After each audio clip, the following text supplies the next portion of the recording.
thought about it. Okay. So yeah, so pay attention to that today. Okay. And really, when, once you learn the techniques, because right now you're like, oh my God, what am I doing next? Where do I, Yeah. what are the questions? All of that. Once you're really getting into it and it's flowing, then you can start paying attention to other things, right? You can start relaxing into it. And so I pretty much go in with my client and I'm, kind of journeying with them. And so it's easy, at the same time, I know I'm going to be the one to ask the questions. So, we're going in there and then I ask a question. So it Okay. starts to get easier. Oh, and then the wrap up was what you're talking about. Mm-hmm. Um, so how I like to finish a session is as we're getting towards the end and before I bring them out of trance, I like to ask my client, what have you learned in this session, or how is the work that we've done today going to affect how you move forward, or um, what are your takeaways? You can ask various different questions about that. But what I like is while the person is still in that state, they're making those statements, right? So they're telling Okay. you what they're achieving. And it's really a good idea to write those down in your notes as well. Because, for instance, I just had a client today, I've worked with her 3 sessions, 3 hours. And each time we're moving a little forward, but she's riddled with tension and stress. She wanted to quit smoking, but then on the second or third session, she, first of all, she didn't do the things that she agreed to do in the session. But then she goes, well, now I'm fighting with my husband, And so it's like all over the board. Mm-hmm. But today she emailed me and said, I want to postpone my sessions, and to tell you the truth, I don't really notice any change happening inside of me, right? And so having those statements at the end of each session where you say, okay, well, at the end of the first session, you were talking about how, you were promising to do this, or how you were feeling freer, that sort of thing. And then at the beginning of the session, I'm also, like from the second session on, I'm asking them, well, how are you doing? How is that work settling? What has changed since last week? That sort of thing. And then if somebody says this, because they will forget, they'll feel better, but they'll think, well, I always felt like this, right? They forget. I mean, it's sort of like when you have a terrible cold and then you're over it and you're like, oh, I always feel good. You forgot last week when you were so miserable. Right? Yeah. So, to be able to, not to throw it back at them, but to say, well, here's what we discussed, and here, I'm working off what you're telling me, and you told me that, these things had changed and this had happened. And, at the end of the session, we were agreeing to this. It's just, you don't always tell the client that again, but at least you have that in the records, so it's good to wrap it up basically with them telling you. But then if you end with role model, which then they're stepping into that new person and kind of feeling it, moving around, noticing what life is like from that perspective.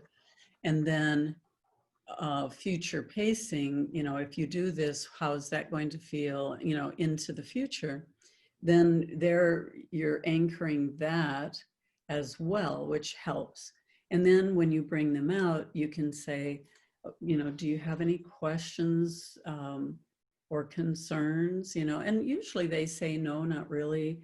But maybe they do, like, well, what did this mean? Or what am I supposed to do with that, or whatever? And and you just kind of finish up with that conversation, right?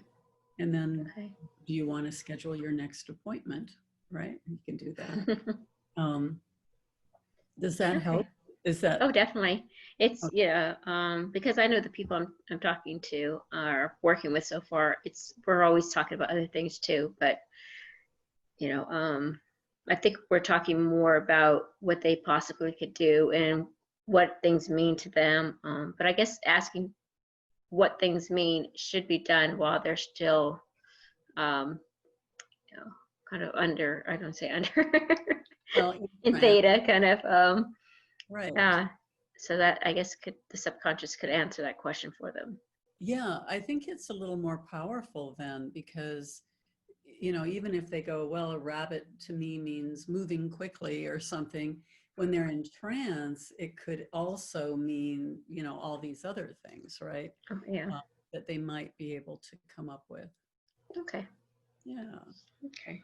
So it's much shorter and sweeter than I expected it to be. All right. Okay. Great. Thank you. Anybody else have questions about their practice sessions that they did? I know you all are busy practicing. Yes, no.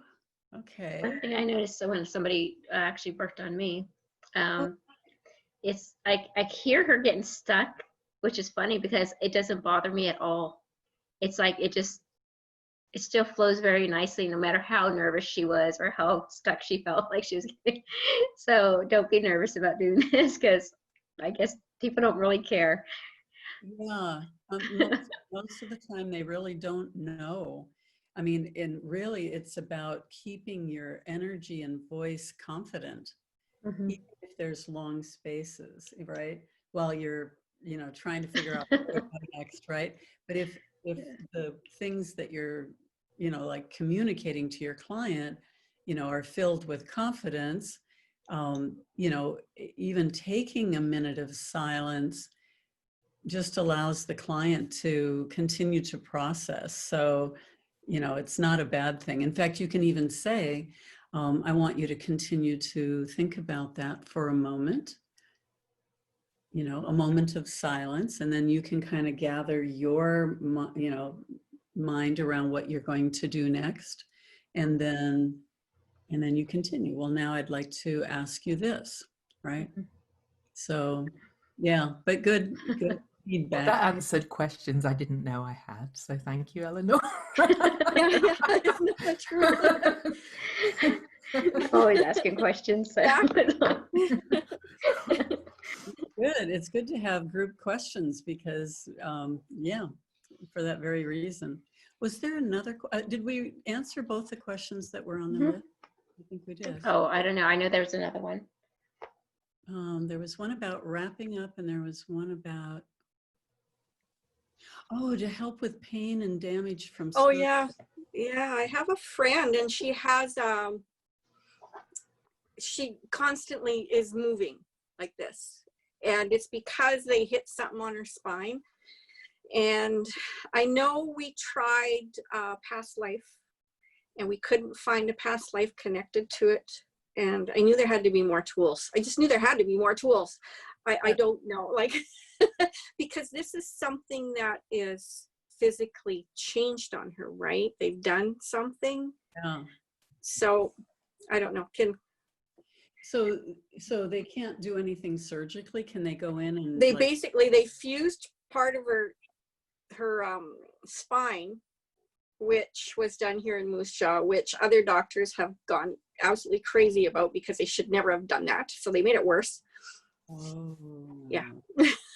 So no, they have tried, but they've made it worse. And now it's kind of hard because you can't unfuse it. And she still has the tremor. That's the word I was trying to think. She still has the tremor. So. Wow. Okay. Mm-hmm. I don't know. You know, I mean, there are certain things that are going to be outside the scope of our practice. Yep. I also heavily believe in alternative realities, parallel universes, and things like that, where with strong enough belief and energy, you can move over to a place where either that didn't happen or it is fixed or something is altered, like they do in charismatic churches. I mean, some of that stuff can really happen.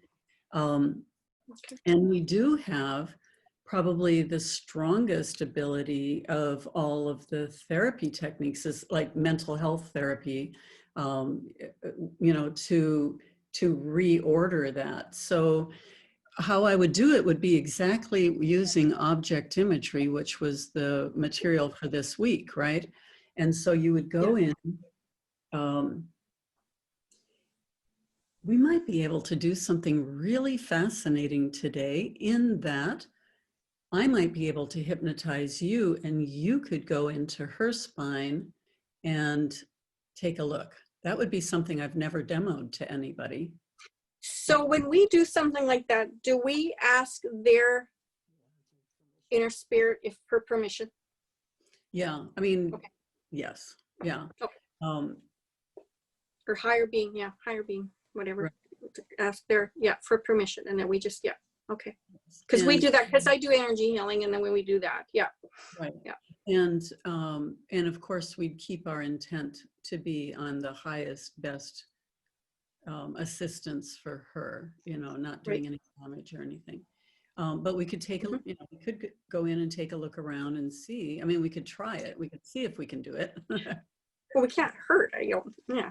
Yeah. Right? So a different, it would just be a totally different thing for me to demo to you, which I think might be pretty fascinating. Does that sound good? It does. It does. So let's just talk real quick about these techniques, and then I'll do some demos, because that would be really great. Who knows what is object imagery? Why would we use it? Jenna, I'm just gonna pick on people. You look with your pillow. Object imagery would be like if you had pain somewhere, to kind of give it a texture or a shape or a color, or to describe what you're feeling or sensing, as, you know, a ball and chain around my ankle, or a knife in my neck, or pins on my spine, something like that, so that we could then know that that is separate from us. Mm-hmm. I think.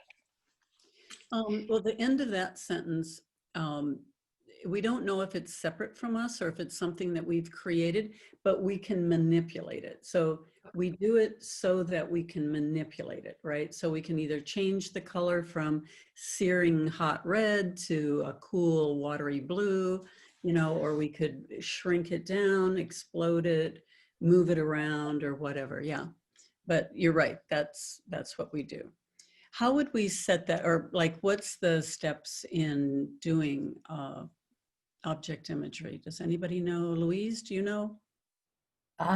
It's, well, the usual putting into a trance and the safe space and things after that, if that's what you mean. Yeah, but so what would you do? How would you then start guiding them into the, like, what would that transition be so that now you're doing object imagery? Okay, right. So I'm not sure what you mean, really. Well, I'd asked them to describe what the pain felt like, what would it look like, and things like this, and asked them to describe it, and then kind of really get them to expand on that, what shape, what color, all that kind of thing, and then speak to it, ask it why it's there and what its purpose is.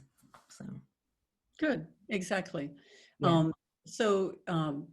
I tend to ask the client first about what it is they're feeling, right? So that they're really connected in, because oftentimes you're going to find your clients are not connected to their bodies. Mm. So a lot of times it's like, I don't feel good. And you ask them, what is it? And it's like, I don't know.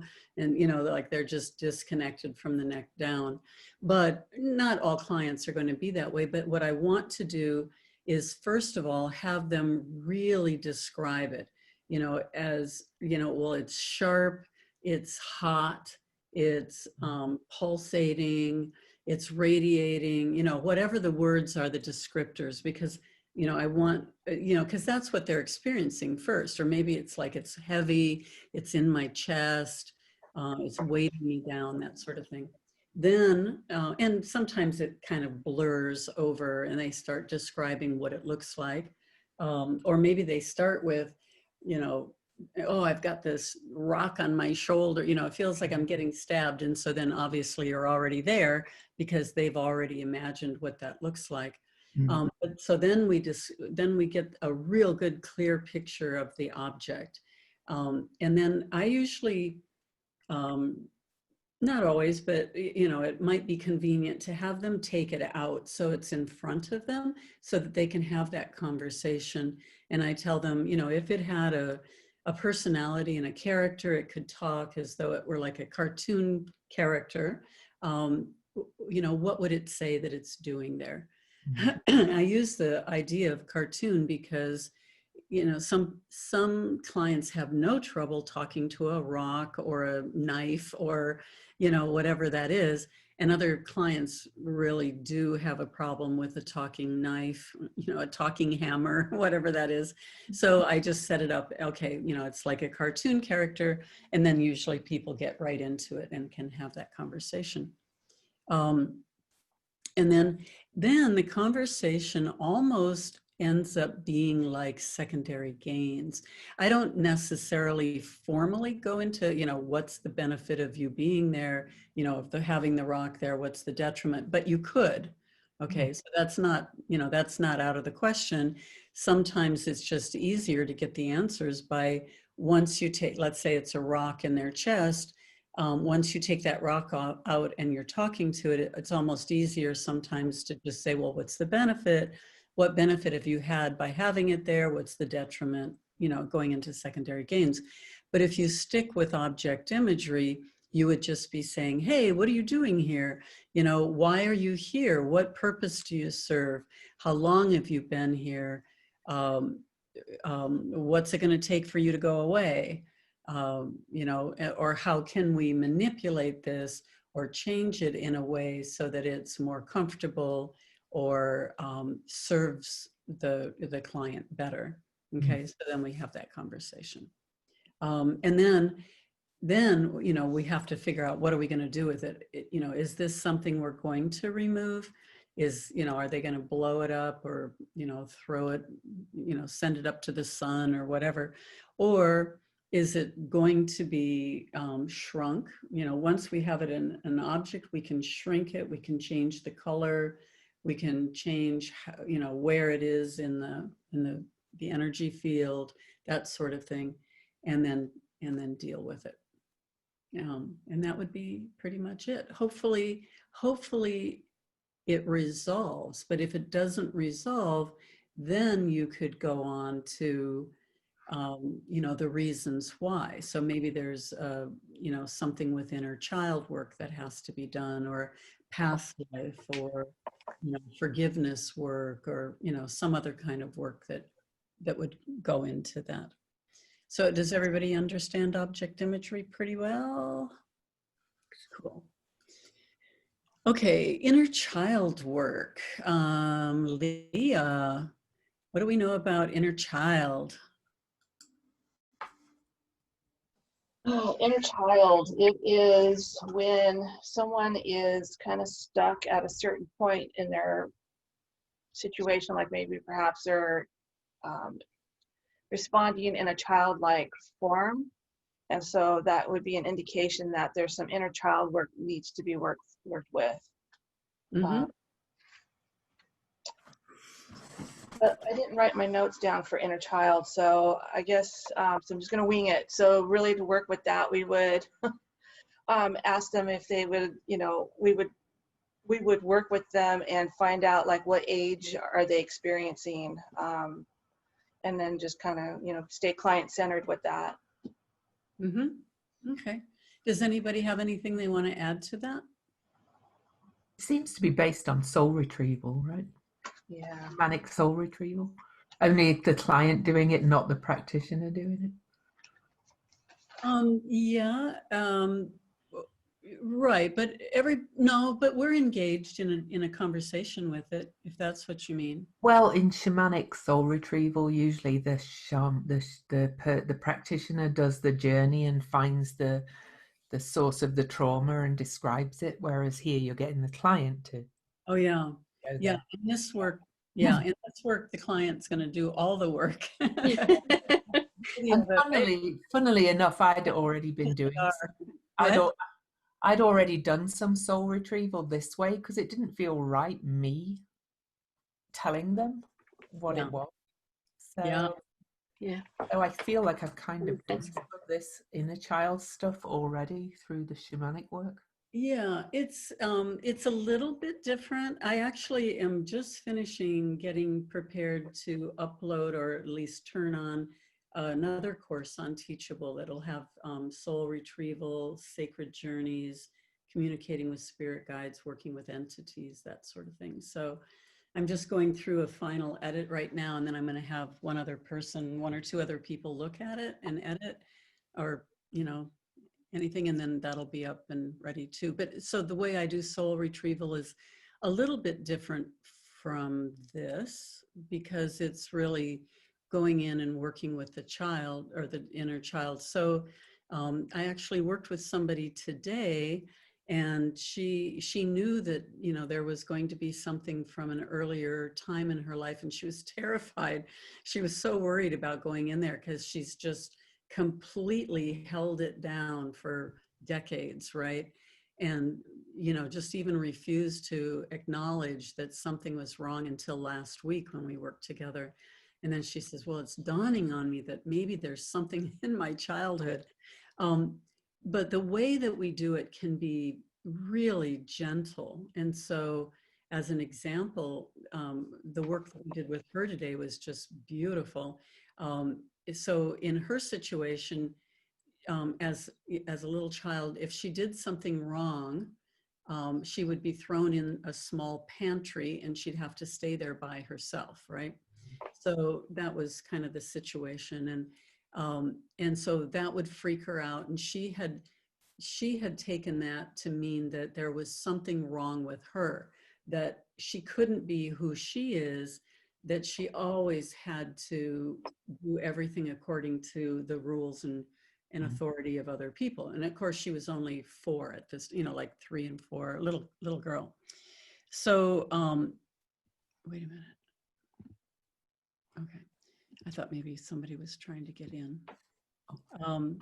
Okay, so let me just check this. A specialized chiropractic for which? For the object? Oh, for the session we're going to use? Ah. I was just back when you were helping Debbie with talking about her friend and who had surgery. Nice. While I'm fascinated with this work, I do know chiropractic does help people post-surgery, because we work on the nervous system and putting, like, quieting the brakes or whatever we need to do to stimulate or destimulate whatever's going on in the spine post-surgery. So that's why I said specialized, not just any chiropractor, but Debbie and I can talk about that later. Yeah, she wants a referral conversation. Yeah, exactly. Okay, so so inner child. So I was working with this woman, and she was very nervous. So again, it was going to be very gentle. So I just said, take me, you know, going back in time, what is the earliest age that you remember having, you know, some traumatic experience? And what popped up for her was 4 years old. And so, and probably there were things before that, far before that, but that's what came up today. And I don't have to question that, you know, it's just that's what it was. And she had been put into this pantry. And so she was crying and beside herself. And how I work it is that I said, you know, go and be with the little girl in the pantry. So you've got the adult there, but the little girl as well. And I said, just ask the little girl what it is she's experiencing. And so she had all these traumatic emotions, you know, about not being good enough and being alone and being separated and all of that and being vulnerable. You know, the only people who knew, you know, there were only a couple of people in the whole world that even knew where she was, and, you know, all these kinds of things. So, so as we talked, well, in a previous session, this woman had gotten a sweater as her gift that wrapped around her and wrapped her in love, right? So I said, what if you were to wrap this little girl in that sweater, give her a version of that sweater and wrap her in that? And she said, oh my God, she just loves it. It's so wonderful. And the sweater came with angels that were all around her in a previous session, right? So because I knew that, I was kind of bringing in the imagery from another session. But anyway, she said, and the angels are all there around her. And so, you know, in this case with the inner child, you know, and I'm really just trying to formulate the questions for her to come up with it. But she, you know, introduced the angel, the little girl, to the angels and said, you know, now when you come into the pantry, the angels will always be here. And now this is going to be a special place that you can come and be alone and start this communication. And we ended up not even leaving the 4-year-old until the end. I mean, the whole hour there with the sweater and the angels having messages. And I did introduce the idea of singing, because I know angels sing. You know, there's this, you know, song stuff. And because of the healing properties of tones, right? Tones and music. And I said, well, you know, could you ask the angels to sing for you? And again, the little girl was crying. It was so beautiful, you know, and she was just amazed. And then again, I suggested, but, you know, I formulate it as a question. You know, I don't say, oh, the angels are singing, listen to it. I say, would you like to would you like to invite them to sing? And then I said, would you like to sing with them? And originally the little girl said, oh no, that would, you know, they have a specific song, and, you know, my voice wouldn't blend with it. So I suggested to her, you know, could it be that the blend of your tones with theirs would make a more unique tone? And do you think that if you sang to the angels, that would give them the feeling you get from them? And she was just like bursting with joy. You know, this was like, oh my God, I never would have thought of that. So then the angels and the little girl started singing together and they practiced that. And, you know, all of this stuff was going on. And then it turned out, you know, this is happening in her grandmother's house. Her mother and her grandmother is very strict. But somehow we were, she said she would get in trouble if she was singing in the house. And I said, well, what do you think if you invited your grandmother to sing to you, and then you could sing together?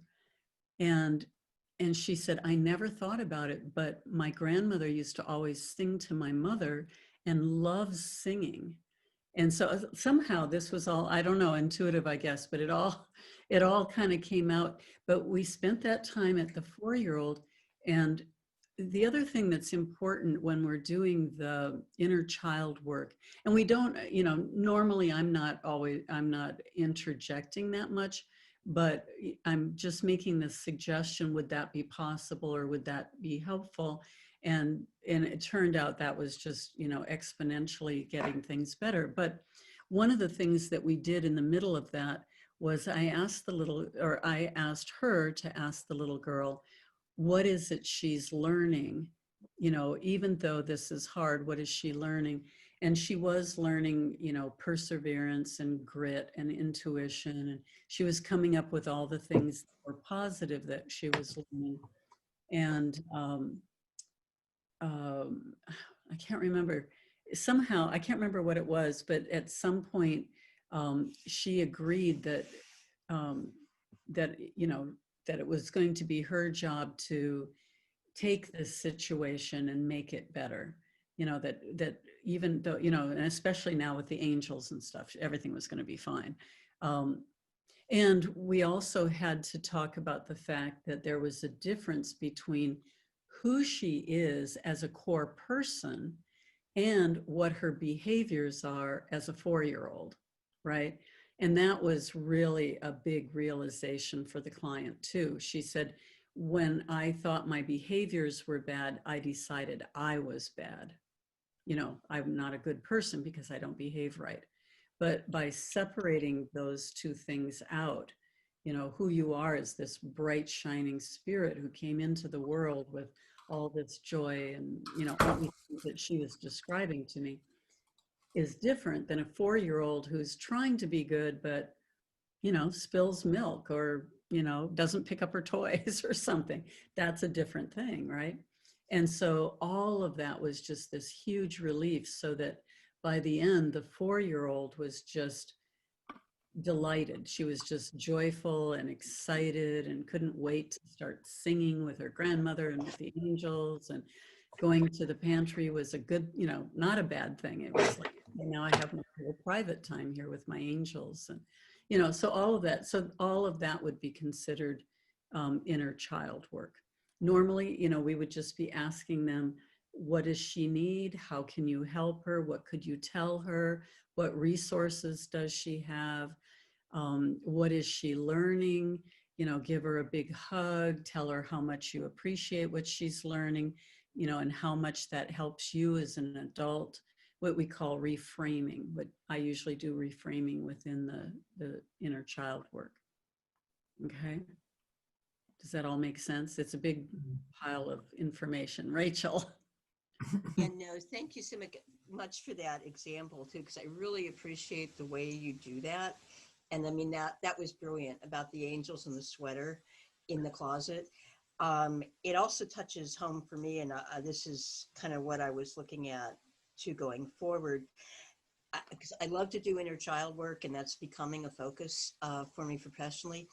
And I noticed I was researching, and there's some other hypnotherapists that do this whole thing with inner parent, like, and do the bringing in the inner mother, bringing in the inner father, and kind of working with the you know, the stuff that your parents had as well. And I don't know, for me, that just, it takes away from the moment. And I really appreciate what you're focused on is, you know, keeping it with the child, because realistically, it's this little kid that managed to survive. And, you know, it's a way of honoring them and connecting them with the adult. And I just really want to validate what you said. I think it's wonderful. Thank you. Thank you. Yeah. You know, I've heard of like the inner family work or something, Yeah. family stuff. And you've got all these, you know, siblings and Yeah. family inside. And it's like, or even when people do parts therapy and they've got a whole conference table of parts, right? I know, it's distracting as hell. Yeah, you know, and it's just, it makes it more complicated, you know, and you know, and sometimes I think somebody reads about something and then they want to make it really complex and they want to get famous for it. So they devise a thing and that's the thing. And, you know, and it's like, okay, but also we could just be really simple and get the work done. Right? Exactly. And I think the other piece for me too is just, you know, having, you know, experienced a lot of that myself as a kid, it in some ways it subtly, it kind of takes away from the child's experience, you know, because once again, the whole focus is on, okay, let's fix the parents instead of the child. Like, Right. no, you know, Right. but I really appreciate what you just shared and your whole focus and the way you've taught us how to do inner child. I really appreciate it. Oh, thank you. Yeah, for me then, if there's going to be parents and siblings and stuff, I would do that as chair therapy. So I would put them in a chair, That right? makes, And now we can talk to them. But inner child is really about they can't, bringing that child into adulthood and smoothing out the road at those different spots. yeah, Yeah. I really appreciate it. Thank you. Yeah, thank you. Any questions about inner child? It's well worth doing a lot of practice with that, with your clients, and getting really good. And the way you do it may be slightly different than the way I do it, but you know, practicing that and, you know, being able to be fluent in that is really good. You'll use it a lot. Okay, then chair therapy. What do we know about chair therapy? Debbie, who have I not picked on? It's me, yeah. Or Eleanor. I'll get to you, Eleanor. All right, Debbie.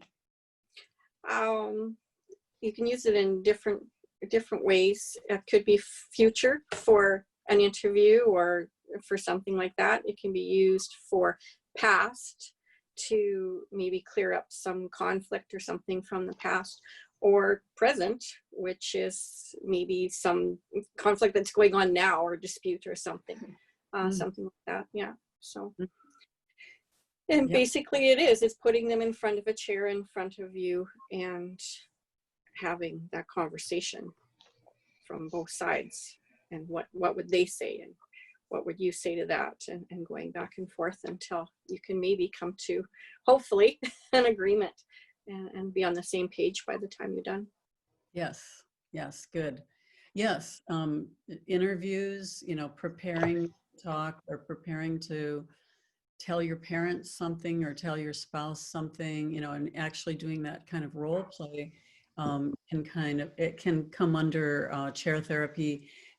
Grief also, we can do that where maybe maybe somebody's died, but you get to talk with them, right? And it just helps to formulate that a little better, you know, to put them in a chair and, okay, now you're talking to your spouse who just passed away, and, you know, you're going to process your grief or have the conversation that you never had there at the end, you know, if you didn't have the opportunity for that. So, yeah, it's a beautiful thing. This is the one that really brings out the magic in the universe too. It's really an amazing therapy technique. I figured this out, wow, it's been probably close to 18 years ago. I was working with a student when I was still having classes over here at my house, and she had trouble with her mother. And so we did chair therapy with her mother. And we went through all these layers of what was there and what she could see inside of her mother, not only talking to her mother, but just really looking in. What I say is, you know, if you were to look into that person, you know, into their very being, with the eyes of an ascended master, for instance, where you could really see into their character and what's happening, what else would you know? And she saw all sorts of layers of things, even an entity. I mean, there was all sorts of stuff there, but, you know, we were able to clear that. And, you know, the issue was her mother had never really connected to her and her sisters. And, you know, they just never felt like they could get through some kind of barrier. And we saw those barriers when she was looking at her. Well, after the therapy, it was, you know, demonstrating chair therapy. And after that, she said, well, normally I would probably call my mom on the weekend, but I think I'm going to skip it. I just need a little time to process this. Well, within about 2 days, her mother called her, and out of the blue, she goes, my mother never calls, you know, and mom called. And instead of just having the usual, you know, conversation behind the barrier that they would have had, she said, you know, I've really started working on myself. I realized that I've never really connected with you girls, and I just want you to know that I'm working on it. My student was blown away. She was over 50 years old, And so her mom is, you know, in her late, well, no, she was probably in her 40s at the time. So, but her mom was 60 something. And she said, my mom has never talked like this. And it was just 2 days after the therapy that we did. But I have tons of stories of people who had problems with a coworker or a problem with their boss or, you know, a spouse or something like that, where the very next day, that person was changed, that their behaviors and responses to that person was different. So we want to tread lightly, we want to be respectful, but it's super, super powerful. So. Is this the same as you mentioned, and I forgot, I'm not sure if it was in one of these meetings or in some of your material where somebody came up out of their body and in kind of like into somebody else? Is it the same? You can do that. You might do that in role model too, but in chair therapy would be the other place, because you're having this conversation.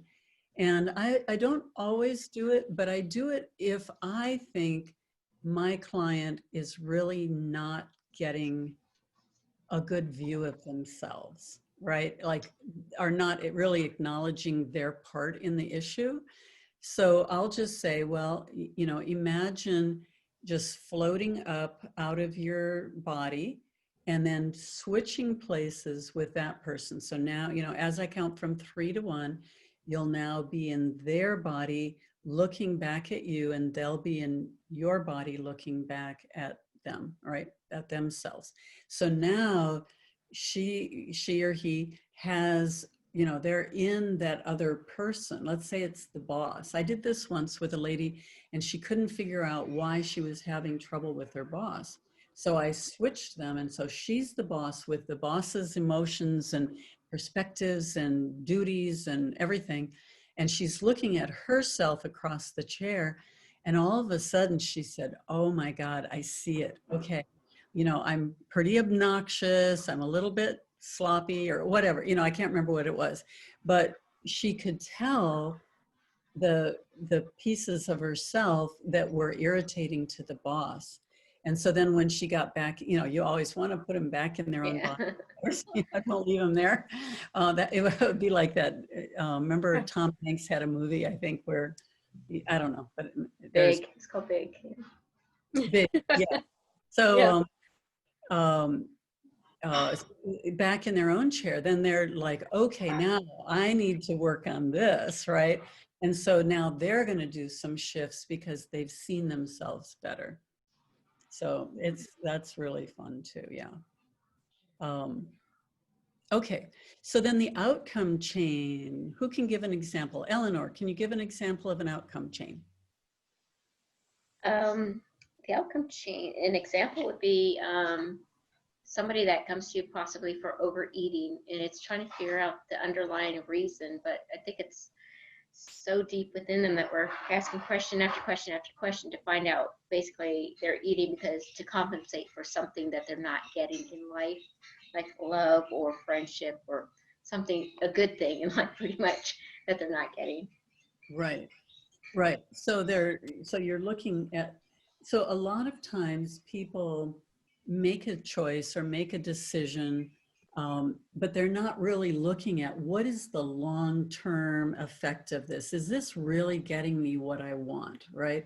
So what the outcome chain does is show them the chain of logic to the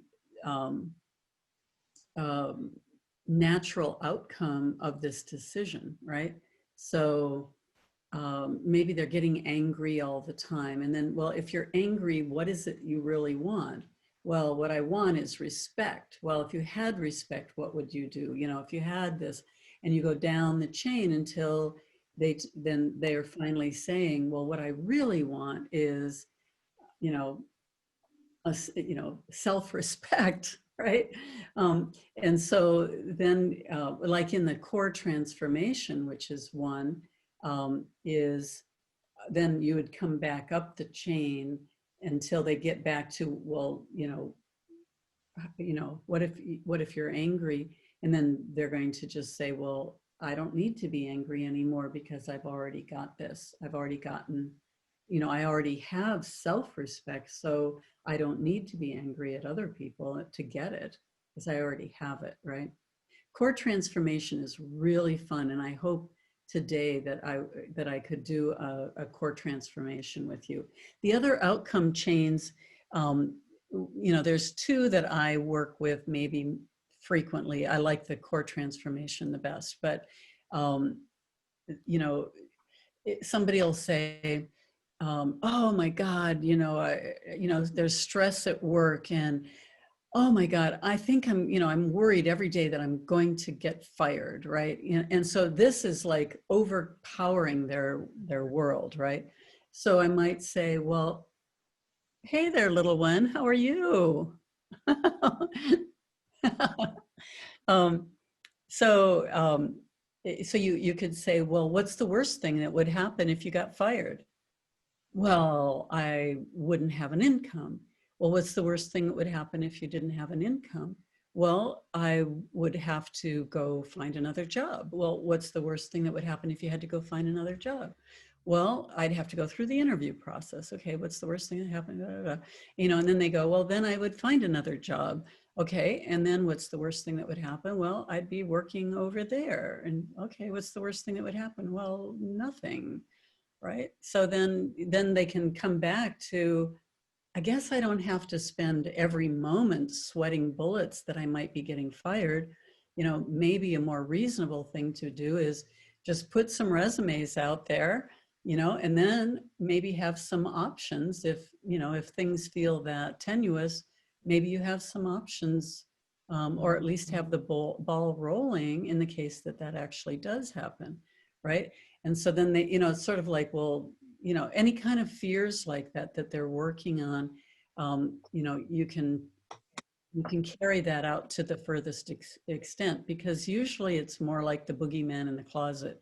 We just think, oh my God, this huge horrible thing is going to happen, but that's not really realistic, right? So, and then the other, I have a vague memory of this, so I'm going to just kind of pull this out of my head somewhere. But I did this with a young girl who was, I think she was going to marry a guy that was kind of a bad boy. I'm trying to remember. I have no idea. It was years and years and years ago. But, I just asked her because it was a very short-term kind of projection as to what this life would be like. In fact, I'm thinking that maybe he had separated from her or something, and she was just like obsessed with him, that's who she wanted to be with. So I said, okay, well, let's assume that he comes back around and he says, okay, babe, let's get back together and we're going to make this work. And so, oh yeah. So, what would happen then? So sort of on the positive side, like, then what would happen? Well, we would get together. Okay, then what would happen? Well, eventually we'd get married. Okay, then what would happen? And she's thinking about a specific guy. And then it was like, well, I'd probably get pregnant. Okay, then what would happen? Well, he's kind of lazy, so I think he'd probably stop working. And, I'm thinking maybe I'm going to have to be the one to work and raise the child, and then she started really looking at, all right, what does it look like in 5 years married to this guy, right?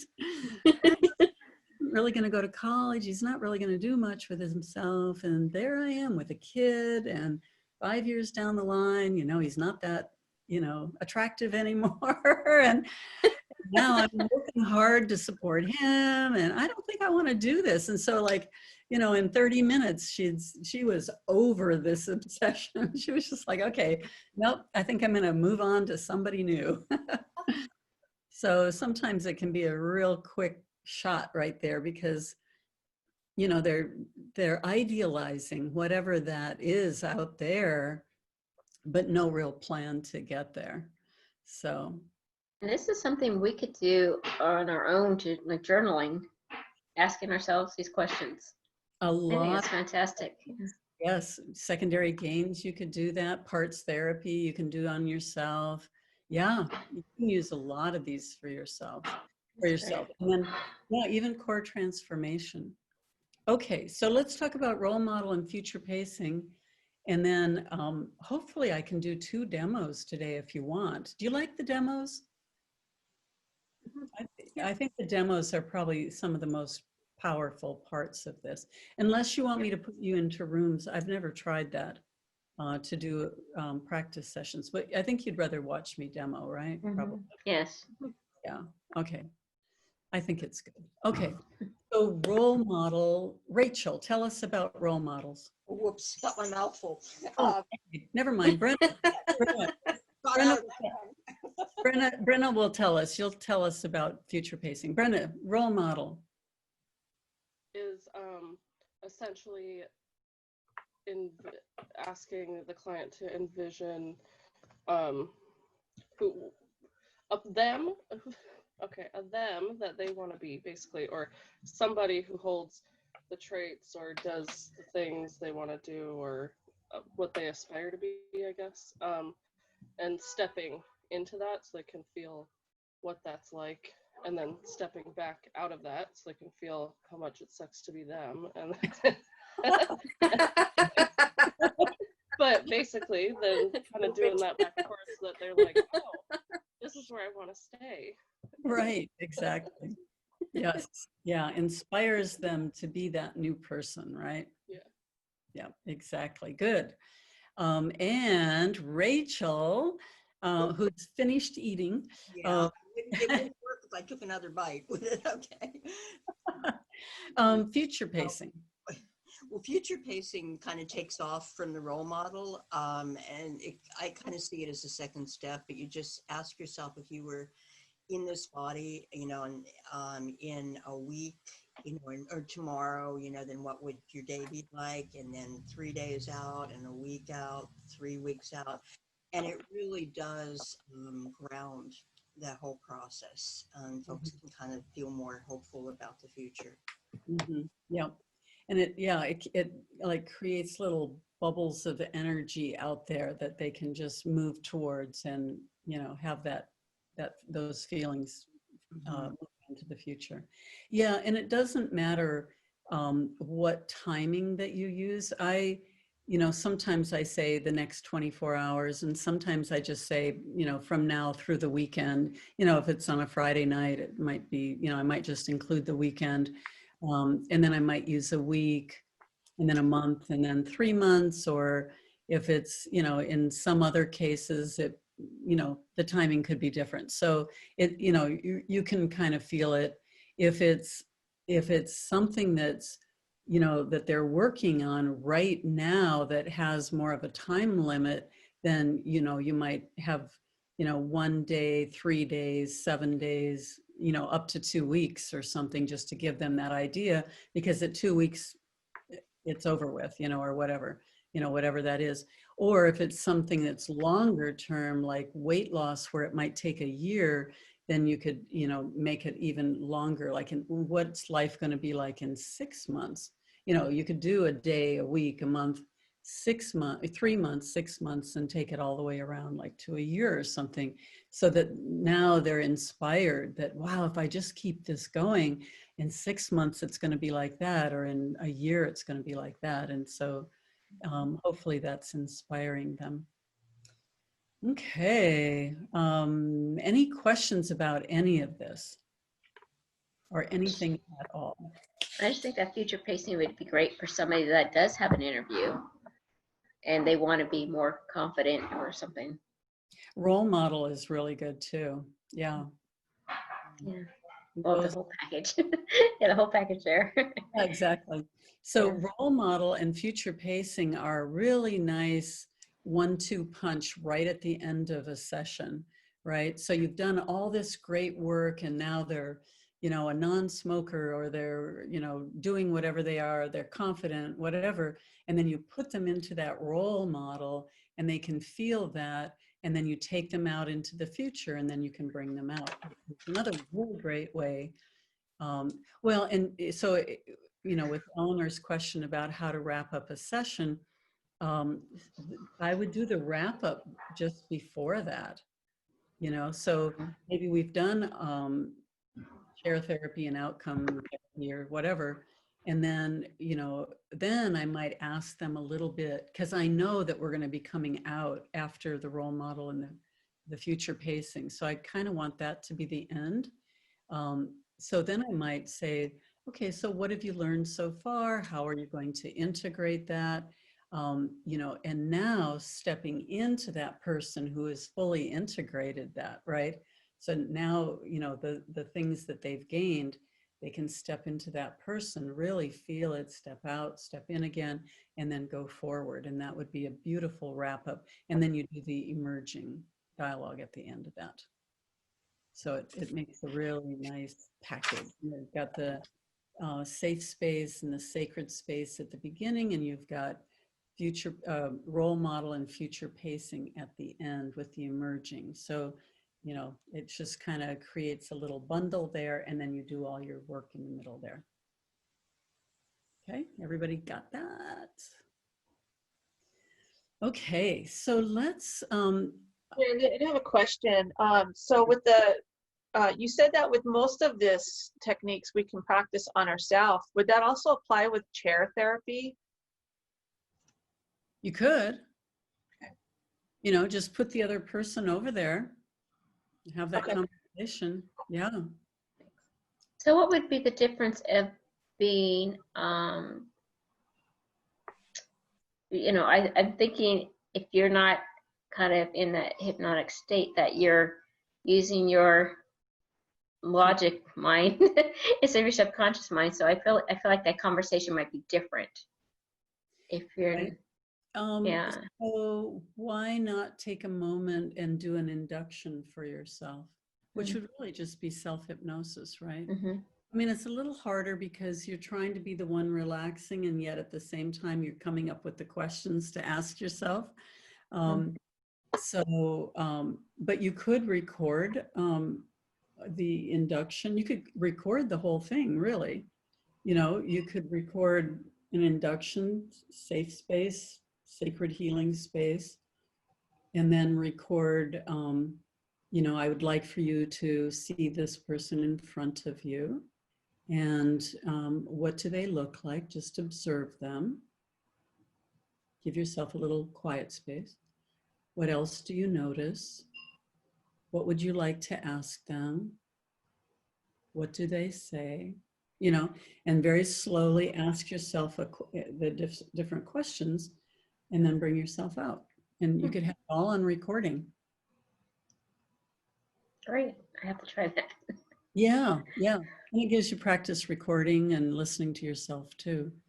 You know, it may not be as perfect, you know, or the other thing is you could record an induction and then have it just go silent.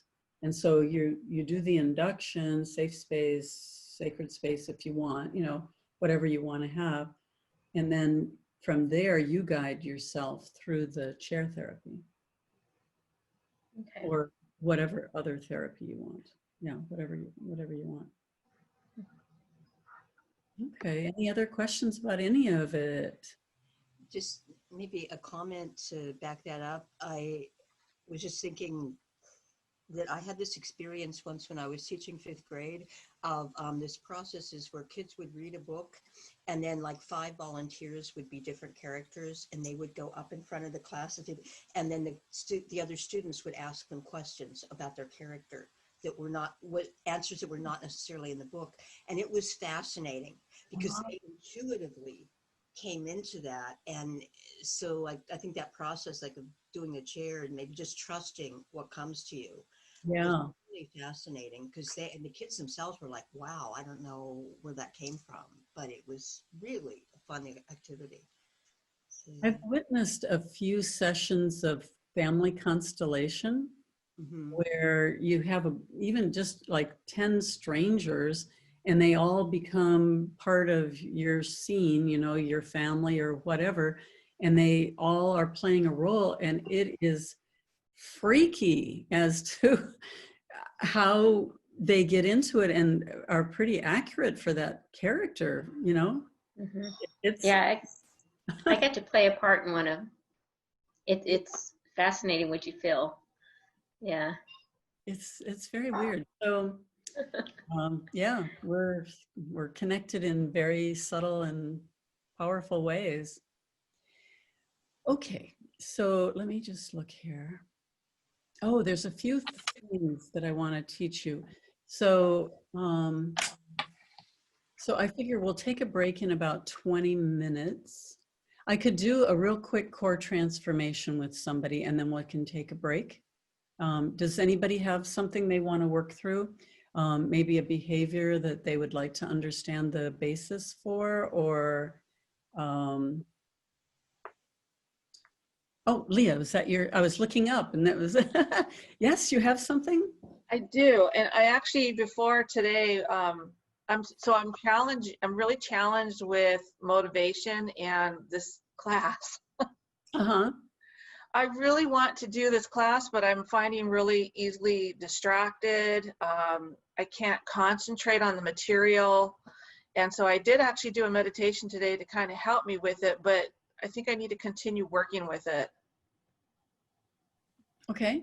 Yeah. So the problem is distraction?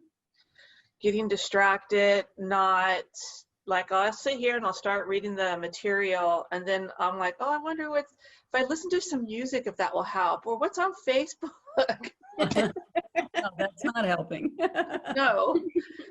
And I think partly it's just because I start reading and I'll get kind of sleepy. Mm-hmm.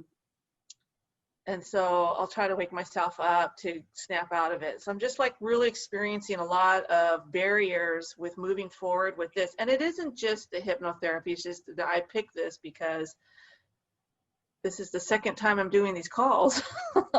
Right. Yeah. Right. Stick with it. And so I don't want to keep putting it off.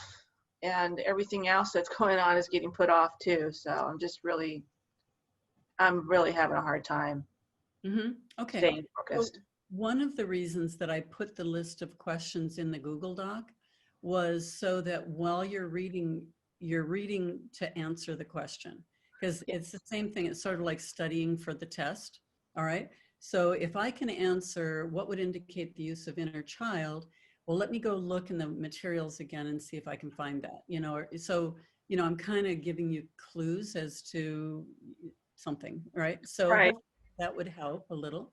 The way that I study is I study so that I can teach it.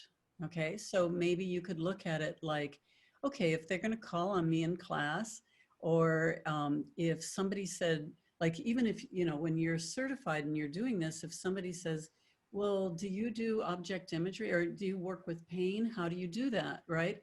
And then you would come up with, well, we have this technique called object imagery and here's how it works, right? So if you're thinking about how would I explain this to someone else, or, how would I, convince a client that I can work on this issue, right? And so Right.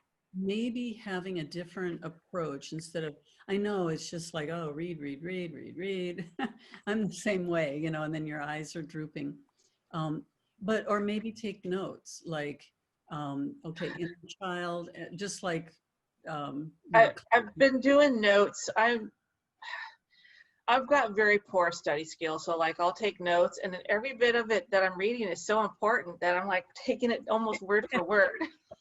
Well, maybe that works too. You just read it, just write out the And whole. I have noticed your questions. So like this time I decided I'm just going to go through the questions and find the answers. And that helped, but I still find that I'm getting really distracted. I can't keep the concentration. And it isn't just with the hypnotherapy class, it's just in my life in general. It's like, oh, squirrel. And I'm off and running. So And where's Gemini in your chart? I don't know. You're Sag, aren't you? I'm a Sag. Oh, yeah. Me too. Yeah. So I think Sag with Moon in Gemini. I have the same problem. I know. You have what? You're a Gemini? Sagittarius with Moon in Gemini. Oh, yeah. So Yeah. Sag and Gemini are, polar opposites, but they're a higher octave of the same kind of vibration. And so that can have a lot to do with it too. So you're Sag, you said, right? So, so also with Sag, you have to make it like an adventure, I guess. Okay. Make it a quest of some sort or an adventure. I guess. And some of it might just be repeating. Luckily you get to come back and read this material for years to come. And so if you really get certain things like the inductions and, how to bring people in and out, and maybe a couple of techniques that you're really, really good at, then later you can go and say, well, now I'm working with a client with this and I need to go learn that technique. And so go back and review it and add it into your toolbox. Okay. Okay. So You know, maybe I'm putting too much stress on myself over it. Yeah, I mean, let's work with the being distracted, but yeah, I mean, just finding a way that works better for you. But when I learned, I took a 4-month class, a weekend every other week for 4 months, and that was just my primary. It was 300 hours of in class. It wasn't even counting anything outside of class, and it was a lot of material. And I came away only doing a part of it, and then over time it was like, oh, let me go back and reread that part of the notebook and see what I learned there. And it was like, oh, let me see how I can incorporate that in now. So that's fine too. You're going to want all these tools so that you can work with anybody, but sometimes the necessity is going to be the one that inspires you. It's like, oh, I got to work with this person and I have to know this, right? And then you'll go back and restudy it. So, okay. Can I just say, as an astrologer, Sagittarians often learn by experiencing. So yeah, that figures for you, Leah, because maybe you have to actually do them to really integrate them. Right. Yeah. Yeah, do the practice sessions, right? Yeah, and that's going to help a lot, even if you're reading out of the book at the time. And then you've done this session with somebody, then you might say, oh, that didn't feel like I did it. I could have been better. Let me go back and reread it, because now you're looking for something purposefully, oh, I could have done that better. Let me see what else, and then you're kind of on a mission. Okay. Makes it like a treasure hunt, right, Louise? Yeah. Thank you. I appreciate that. Well, I mean, I'm happy to do the therapy session that you're going to do, but now I feel like you've already answered all my questions. You've already done the therapy. Yeah, I'm cured. Yeah. It's probably still going to help. Yeah, let's do it anyway. Let's do it. So go ahead and close your eyes. Okay. Well, we're going to get to it here. And I'm actually going to turn the camera off. Okay. All right, I'm ready. Okay, so take a nice deep breath. And just relaxing into the chair, letting go of all the learning that's been going on, letting go of our conversation, and just allowing the chair to fully support you.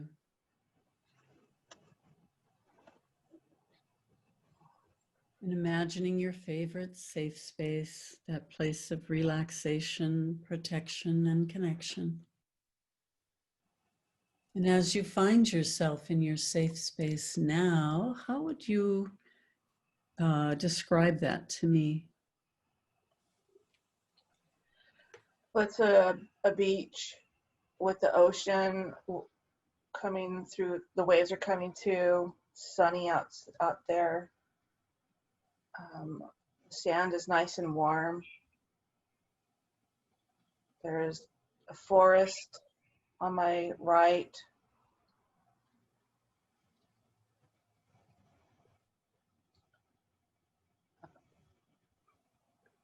There's a fire pit going.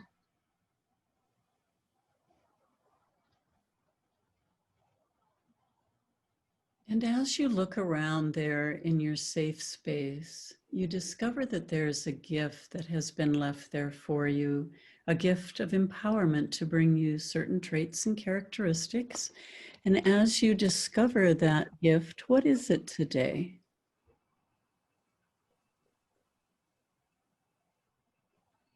It's a quartz crystal.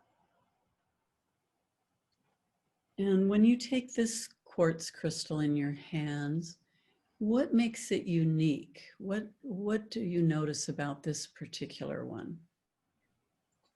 It's a 7-sided prism at the top. Just very clear and pristine.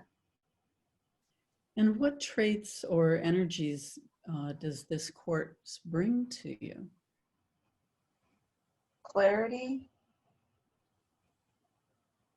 integrity,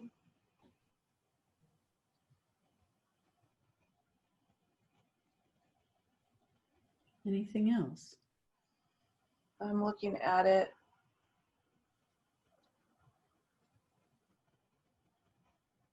It just feels really energetic. I can't think of any other words to describe it. Okay. So just holding on to it and finding a place to meditate and settling in and beginning to meditate, going as deeply as you would like today. As I count from 3 to 1, finding yourself teleported to a sacred healing space. 3, 2, 1. And as you find yourself in this sacred healing space, how would you describe that to me? Well, there's a river, and next to the river is this really huge stone chair. And it's woodsy. I can see my spirit guides are there with me. Okay. And so find a place there to be seated for a meditation. And are you on the stone chair or are you somewhere else? Yes, I'm sitting on the stone chair. Okay. All right. And so as you settle in, allowing that stone chair to fully support you, and you begin to meditate even deeper, you think about your studies, and we'll start, we'll focus on studying for this course. And you find yourself distracted. And what is the purpose for you of allowing those distractions, of following those distractions? Well, the distractions are fun, Mm-hmm. keeping me occupied with something that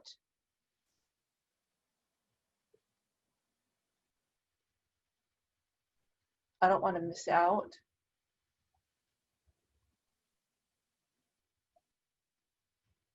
Okay. Anything else that the distraction wants for you or has a purpose for? It mostly has a feeling that it's a fear of missing out. Okay. Something good might come from it. I don't want to miss that opportunity. Mm-hmm. Okay. So if it were possible for that distraction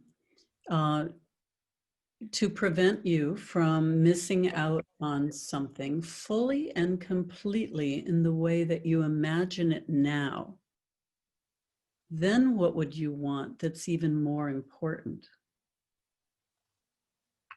Well, the hypnotherapy, my studies are more important because usually what I'm thinking I'm going to miss out on is not really all that positive. Okay. So if you didn't miss out on anything, what you would really want is to study the hypnotherapy? Yes. Okay. And if you were to study the hypnotherapy fully and completely in the way that you imagine it, then what would you want that's even more important?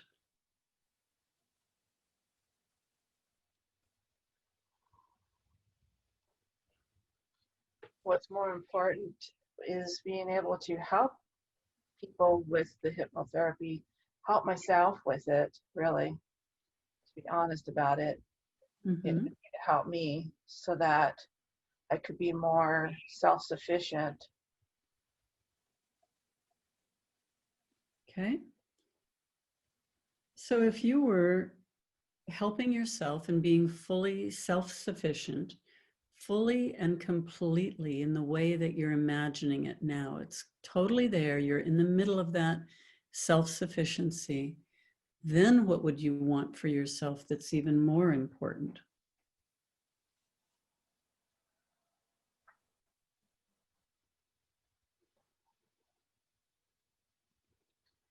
I could use it to help people to become empowered.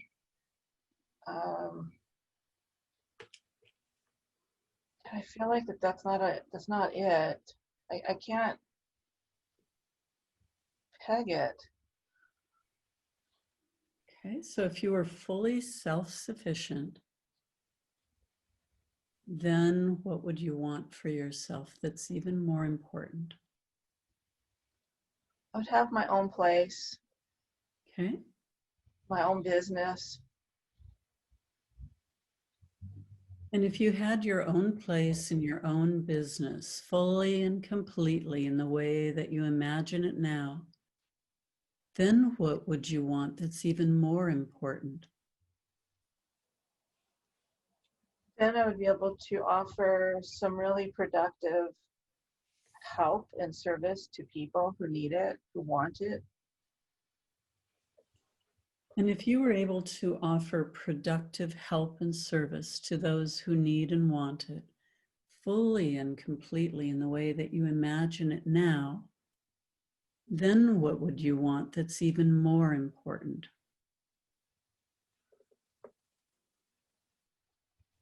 I would feel joy knowing that there are people who are receiving the assistance. They're happy seeing them grow from the hypnotherapy and the other services that I offer. And so if you had that joy and you were watching people growing from the services that you offer fully and completely in the way that you imagine it now, then what would you want that's even more important?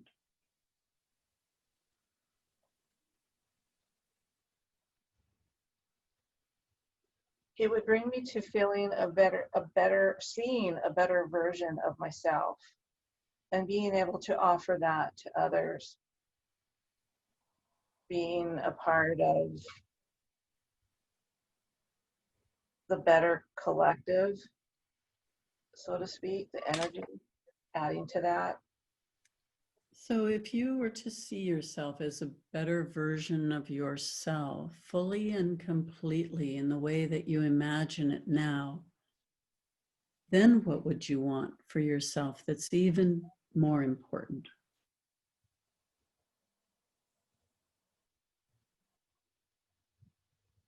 I feel love for myself.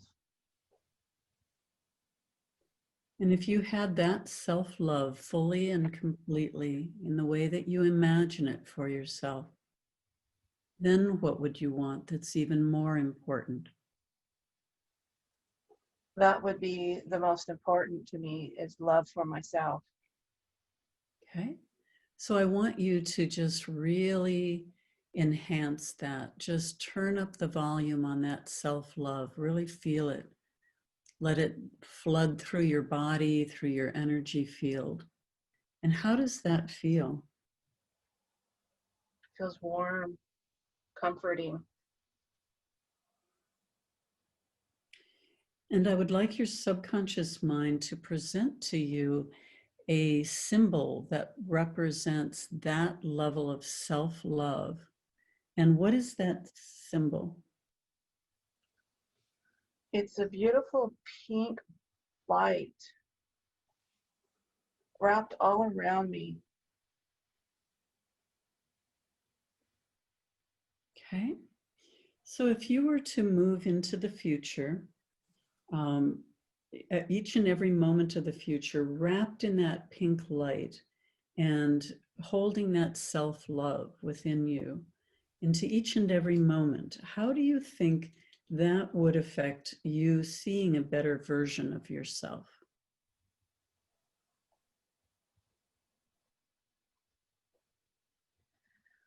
I would see me being more focused on what I want to accomplish to benefit me, my goals, and not being so distracted by things that are unimportant. Okay. And if you were to carry that self-love and that pink light wrapped all around you into each and every moment of the future, how would that affect the joy that you have as you see people grow?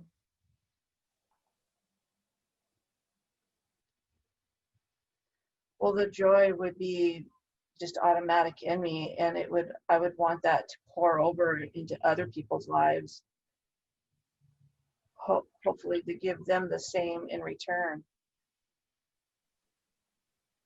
And if you were to carry that self-love and that pink light wrapped all around you into each and every moment of the future, how would that affect how you offer productive help and service to others?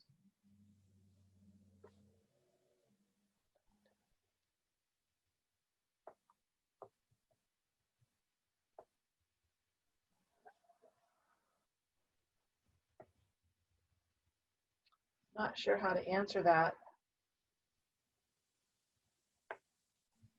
I feel stuck at that point. Okay, so if you had that self-love and you were wrapped in that pink light, how would that feel when you're offering productive help and services to others? It would feel wonderful. Okay. And if you were to carry that self-love and that pink light wrapped all around you into each and every moment of the future, how do you think that would affect your ability to own your own place in your own business? Your ability or your sense of doing that? I see myself doing it. There's no questions about it. It's happening. And if you were to carry this self-love and this pink light wrapped all around you into each and every moment of the future, how would that affect your experience of self-sufficiency?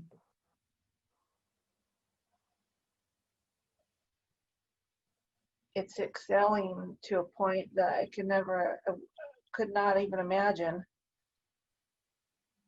It's amazing. And if you were to carry this self-love and this pink light wrapped all around you into each and every moment of the future, how would that affect your experience of helping yourself?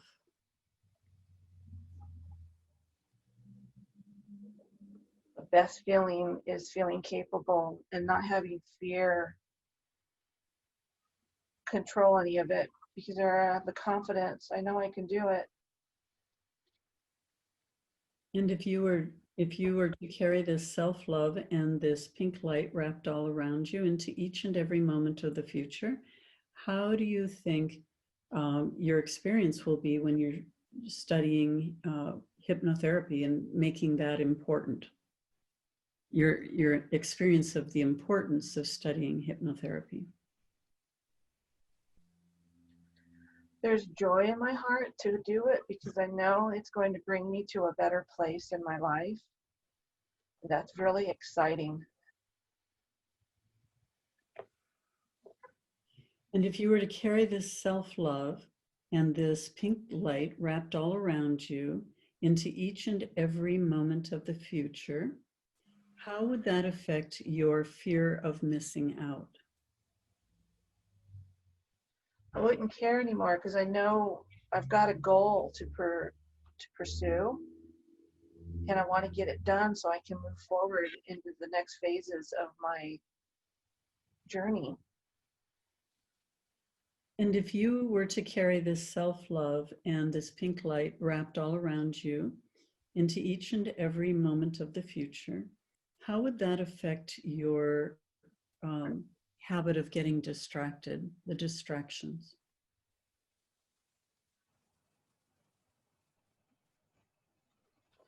The distractions wouldn't be a priority anymore. Okay. And so how does that feel? It feels really great. Okay. So I would like for you to imagine a version of Leah standing in front of you who has already incorporated all of this. She's integrated this.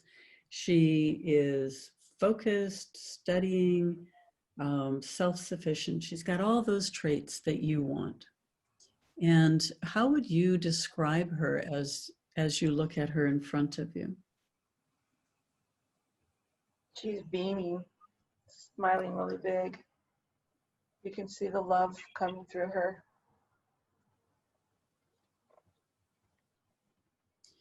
And as I count from 3 to 1, allowing yourself to slip out of your body and into her body so that your feet are in her feet, your arms are in her arms, and you're looking out through her eyes and her energy field. 3, 2, 1. And how does that feel? Pretty spectacular.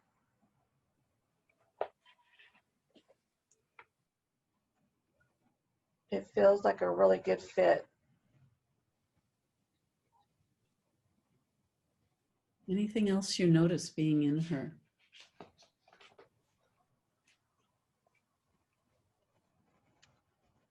She sees beauty in all that she's looking at.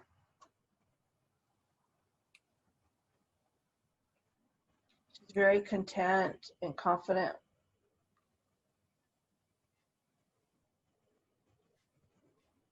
I can feel her joy. So take her over to the computer and imagine studying. So in her perspective, you're studying for next week. And what's that like? She's really captivated with what she's reading and learning it, integrating it into her memories. Mm-hmm. She's very concentrated. She's not worried about what's going on around her.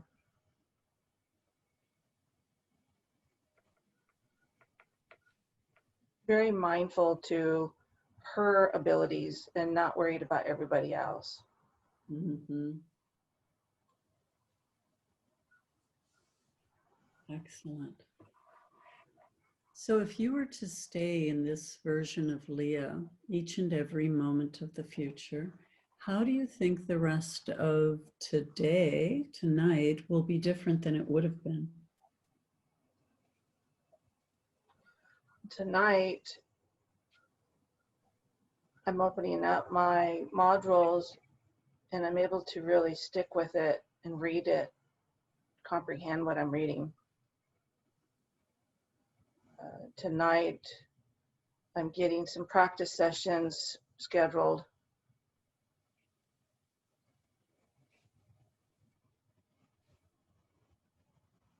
Mm-hmm.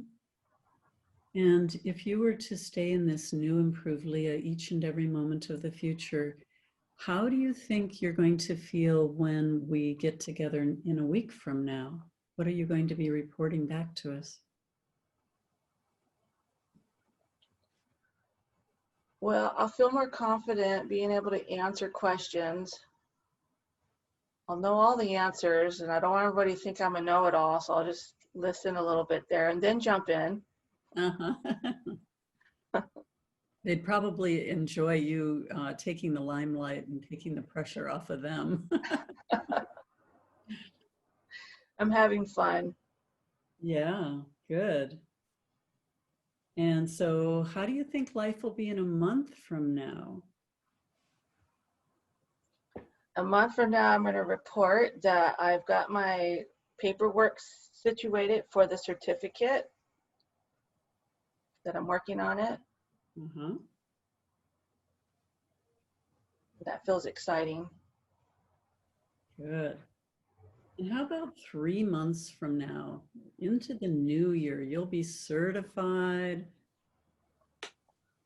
What'll be happening then? 3 months from now, I'll have some clients that I'll be working with. Eventually, I can start thinking about quitting my job and starting up my business, my hypnotherapy business. Excellent. And so remembering all that you've experienced in this session and allowing the subconscious mind to continue to bring you insight, wisdom, and understanding in the days and weeks to come. As I count from 1 to 5, returning here to the present moment, refreshed, alert, and aware. 1, 2, 3, coming up. 4, aware of this time and space. And 5, fully alert and aware, and returned here to the present moment.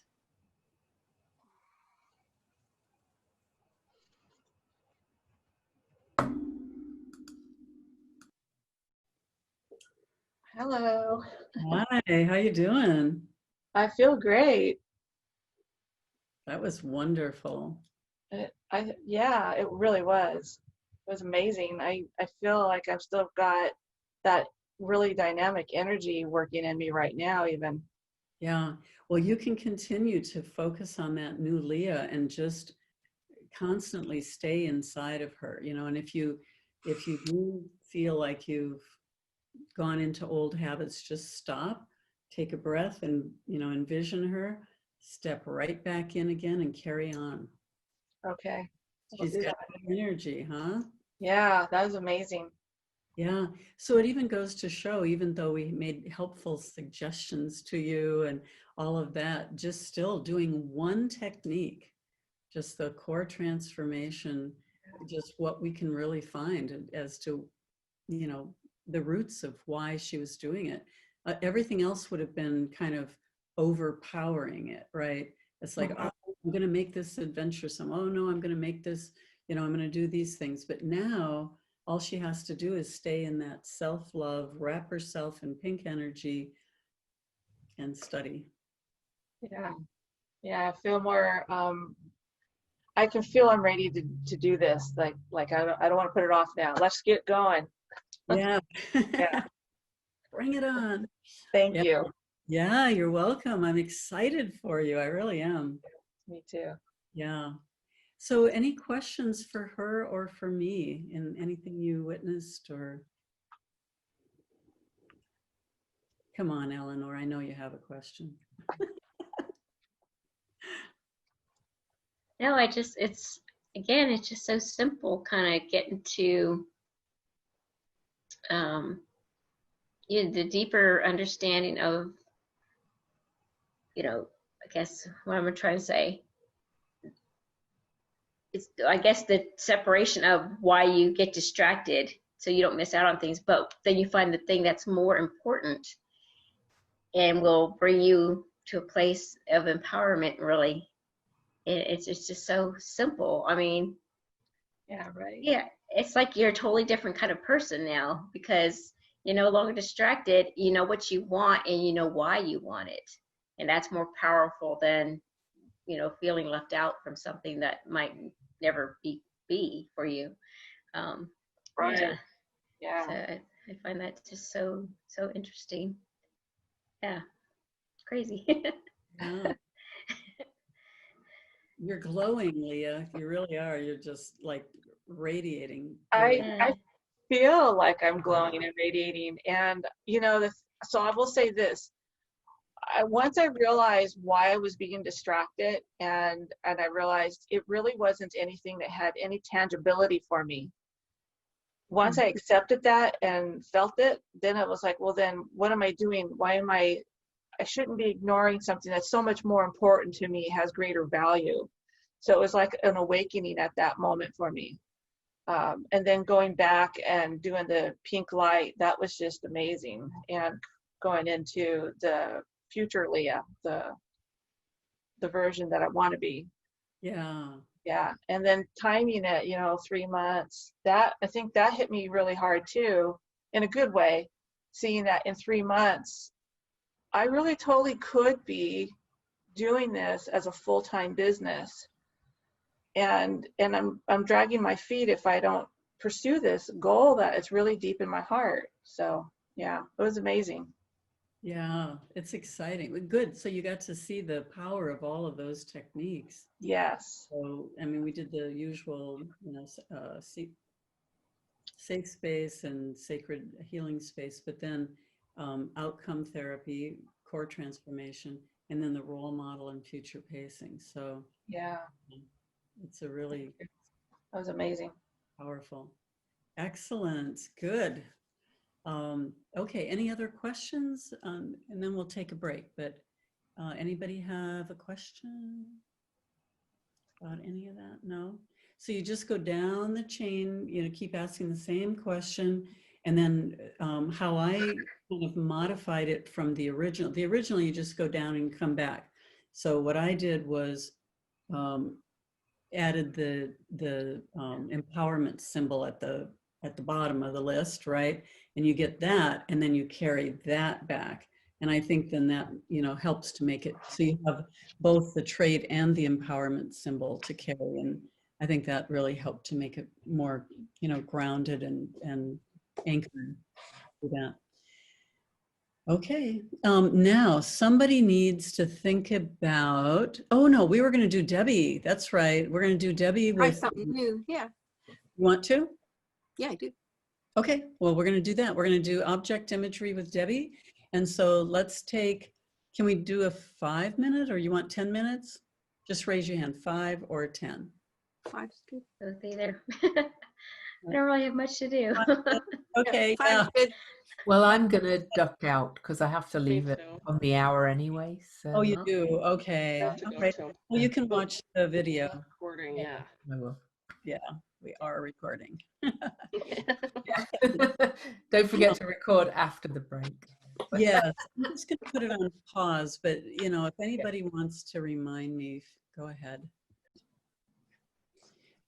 Okay, so she had the surgery, they nicked her spine, she has tremors, can't drive, she's in pain, and then they fused it, and so it cannot be resolved further medically, or so they say, right? So they say, yeah. Okay. And what is her first name, just so we have a reference? Leanne.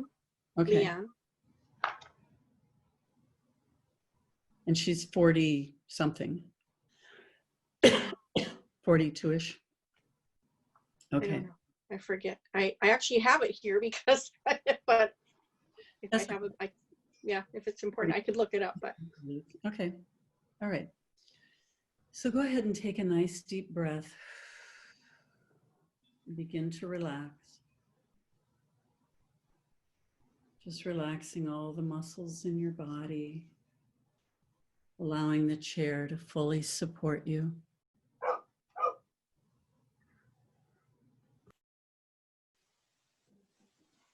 And imagine for a moment your favorite safe space, that place of relaxation, protection, and connection. And as you find yourself in your safe space now, how would you describe that to me?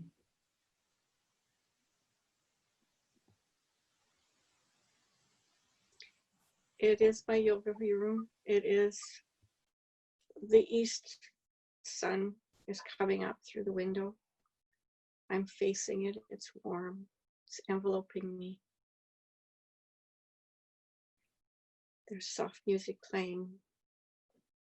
Some incense.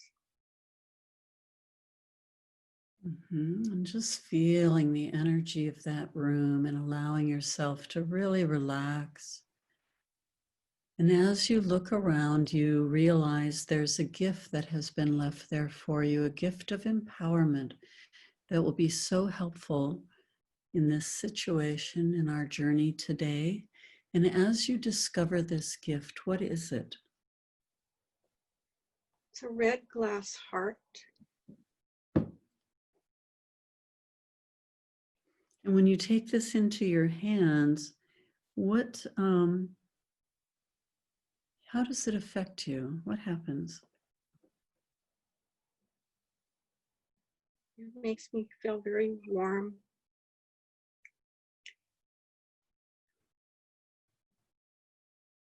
Anything else? It helps.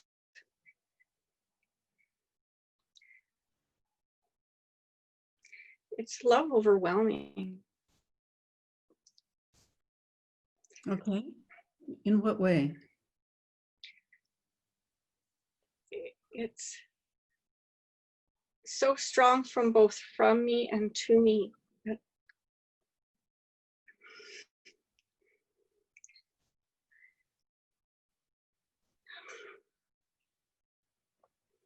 It's just really strong, coming both from me and enveloping me and wrapping me.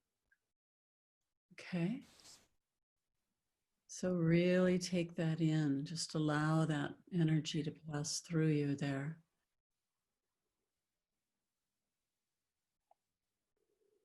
And how does that change you when you really allow that love to envelop you, to pass through? I really want to just cry. Well, it's totally fine if you do.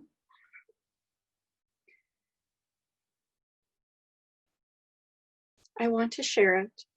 Uh-huh. I want to help other people feel this. Okay. And does it empower you to do anything different? Do you have any new capabilities, superpowers? Empathy.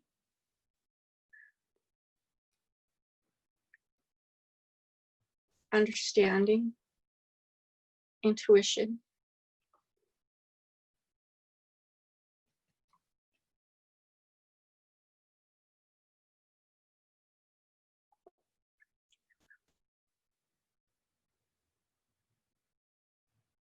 Okay.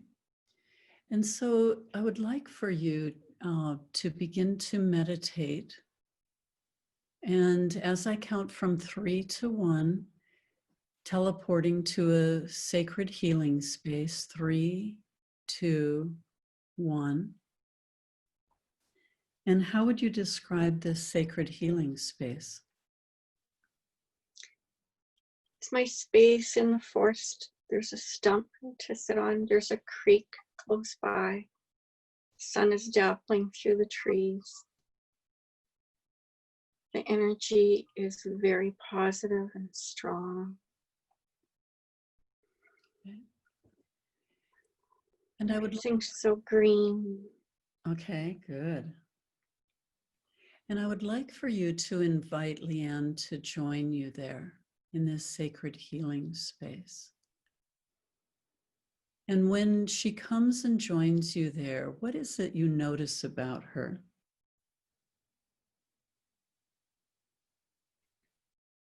She's smiling. She's always smiling. She's very strong.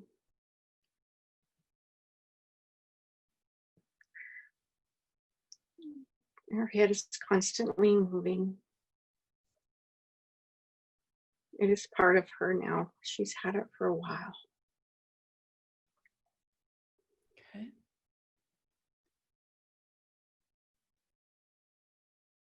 You don't know whether to hug her to the elbow thing right now. We hug. Yeah. Nice. Okay. So I'm going to ask you to go into her body with the eyes and the senses of an ascended master healer. And, you know, just if you could go in there and take a look around in her body to the places that need some healing, what would you see?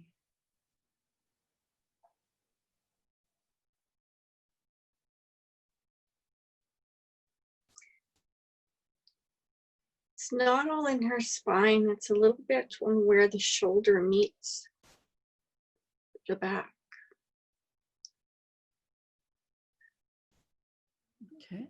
What are you noticing there? Nasty green claw thing attached.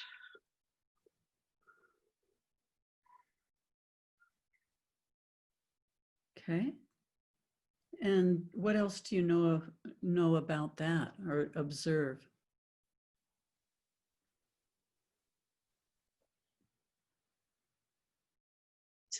Like a parasite. It's feeding off.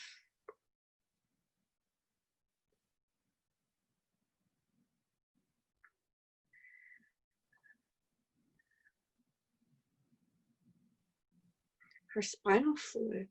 It's feeding off of her.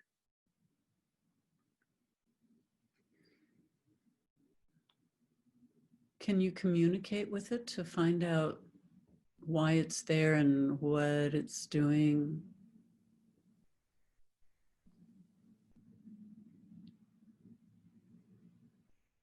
Or how it got It's there? surviving.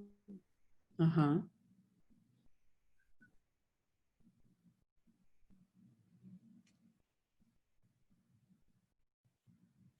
What is it that allowed it to be there?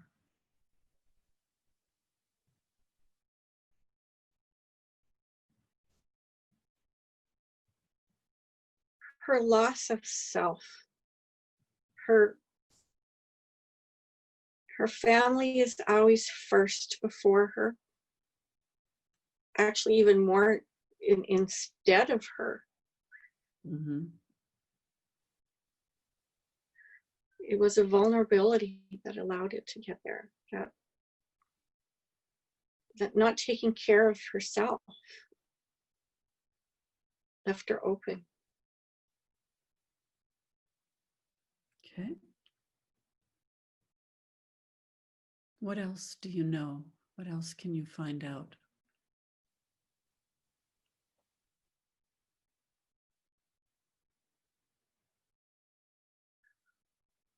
She has fears. Fears of the world just basically going to hell. Fears of what our government's doing. Fears of how these things will affect her. Fears of being stuck in Moose Jaw. She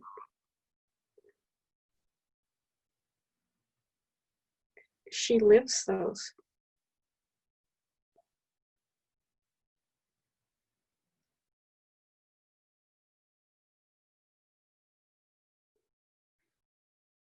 What could you do for her to calm those things down, the fears? Help show her that she has her own inner strength. That they only affect her if she allows it to. She has the power to have that decision, to not allow it to affect her. Mm-hmm. That she can be happy wherever she is.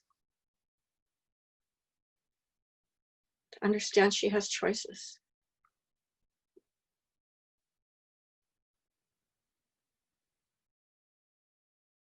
And if you were to tell her that right there in your sacred healing space, how would she respond to that?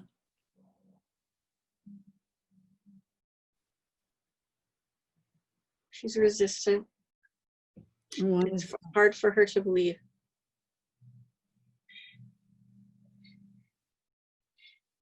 hard to believe which part of that? That she can decide, or That she can have that choice, that she isn't going to be affected by those exterior things that are going on around her.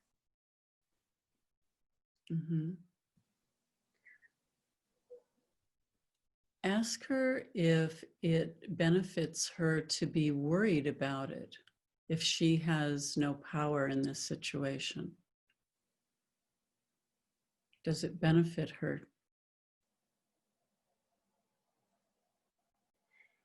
It gives her a reason to not look at herself.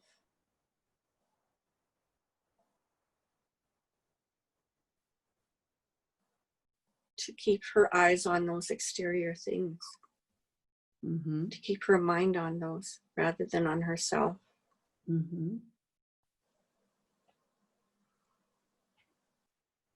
And how does it benefit her to keep her mind on extraneous things and ignore herself?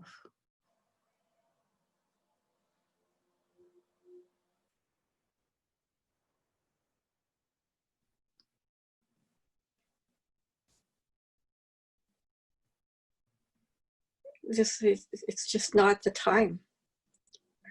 She'll have time for herself later. Yeah, and when is that? When the kids have stopped moving back home. I guess when she's the only one left. Right now she has to focus on her kids, her husband.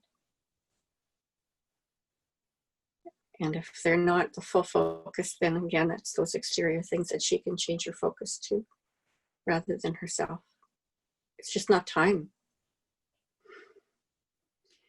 And so if she continues to postpone her self-care,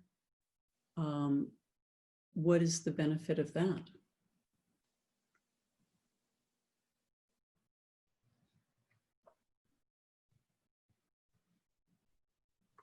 There is no benefit. She could run out of time. And what is the downside if she just keeps on the way she is, putting everybody else first, worrying about extraneous stuff and avoiding her own self-care and self-growth, I guess? What's the downside of that? She'll never actually live her life as her true self.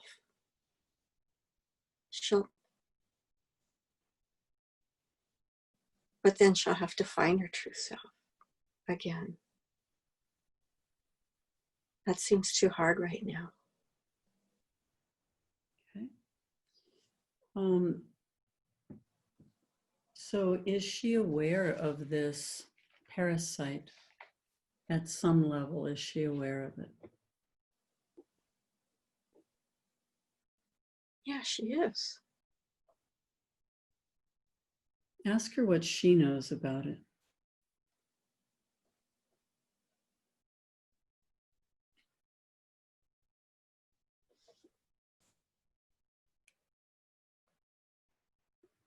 She's not exactly sure what it is, but she knows it's something that's living off her.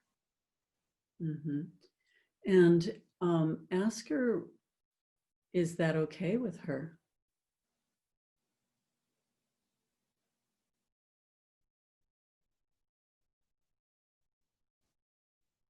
You disappeared. What Are you did? still there? You did. I didn't hear the rest of the whole question. Sorry. I said, is that okay with her that it's living off of her?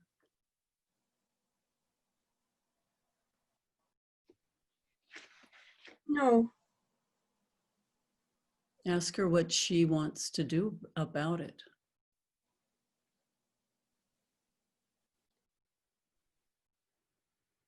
She'd like to just rip it off and squish it. Okay. And can you do it?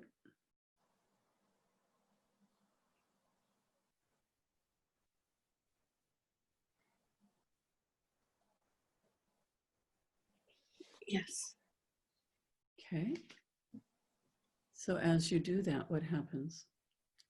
I threw it on the ground and stomped it. Okay. And then when you look at her body, what do you notice now?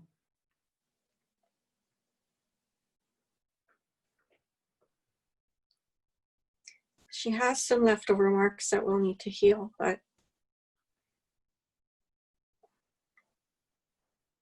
they should heal.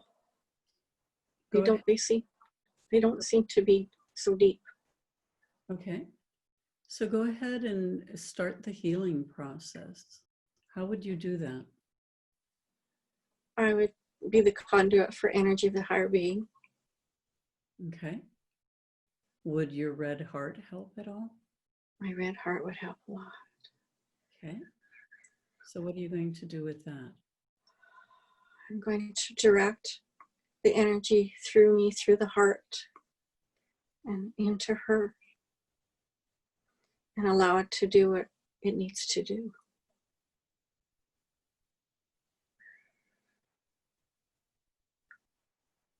Okay. So as you do that, what happens? The holes fill in.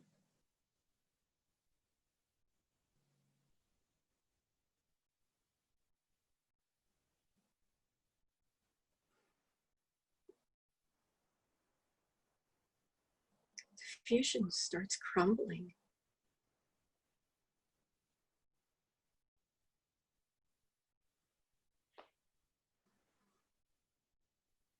She stands much straighter, her shoulders back, and her head is still.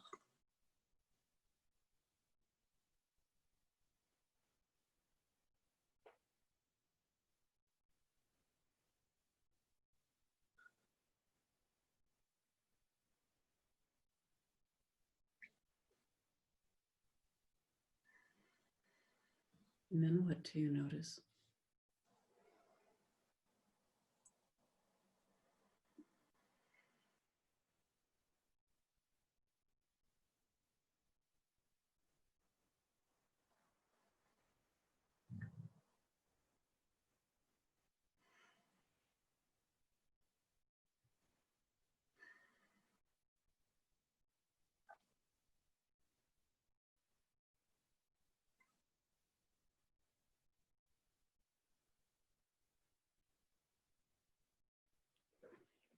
And then what do you notice?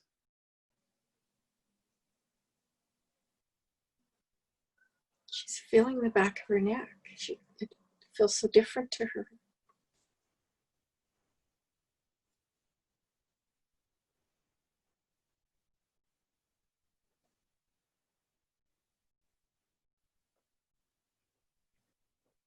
She's not sure she believes it.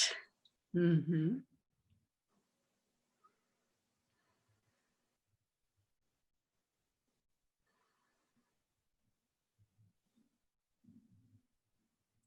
Is there anything else that needs to happen in her body?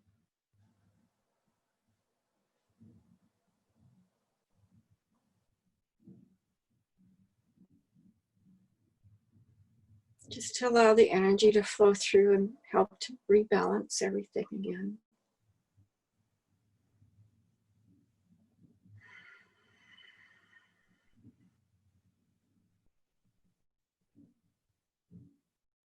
And as the energy moves through and the balancing is taking place, what else are you noticing?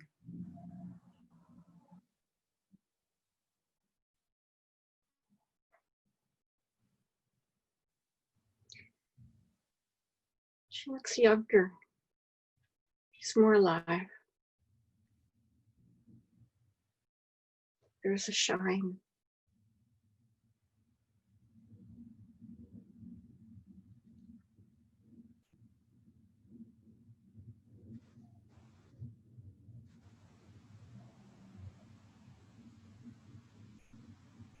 So ask her what she expects will happen if she doesn't start taking care of herself. What does she think will happen? It could come back, or another could come. And if Needs to find balance between her and her family. and she knows that, she's saying that. She knows that. Needs to just put a little time aside for herself as well. She deserves the right to have what she wants and to be who she is. And is she, that's her attitude or yours? That's her attitude.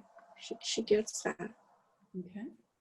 And is she willing to move forward and do that for herself now, immediately?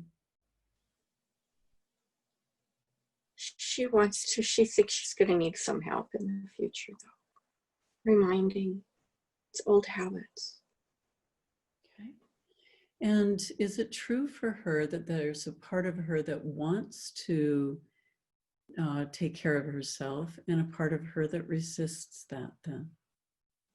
Yes. And if she were to put each of those parts on each of her hands, which hand would want the self-care?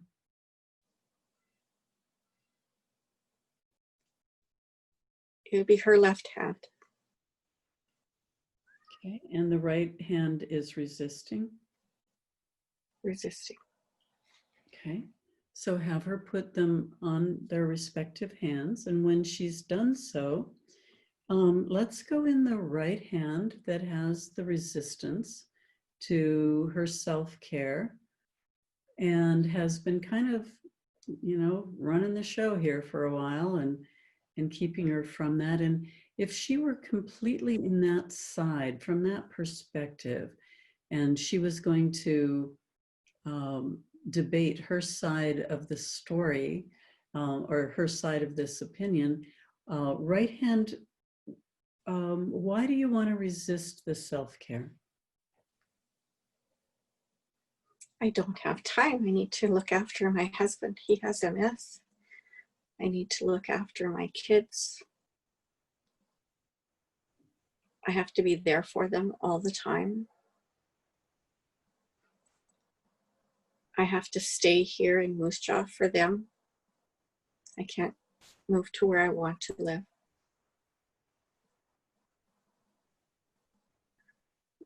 Because they'd be lost without her.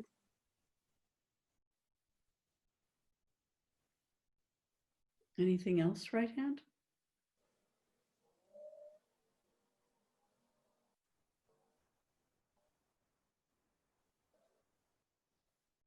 They deserve it more than I do.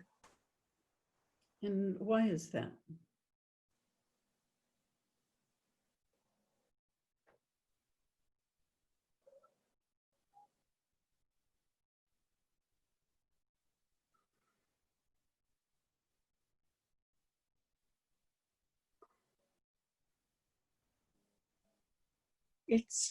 It's my role. This is what I'm supposed to do. Mm-hmm. According to whom?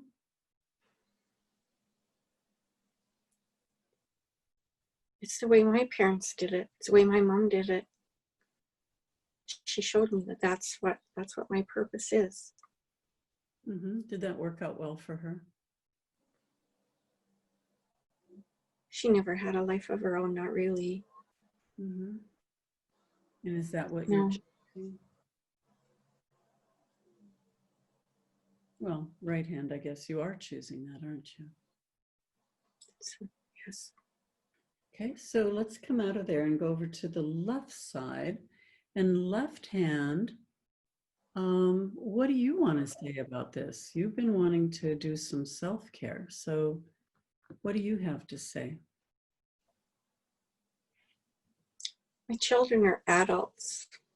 Just because they've come back home and moved back and forth, they're adults. Living in my house doesn't mean that they have to be children again. They can fend for themselves. My husband has health problems. but so do I. So we need to share our time.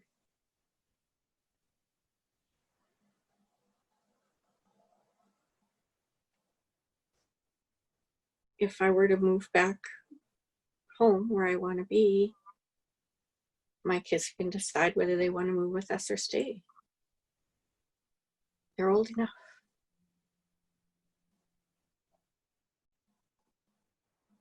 It's my time.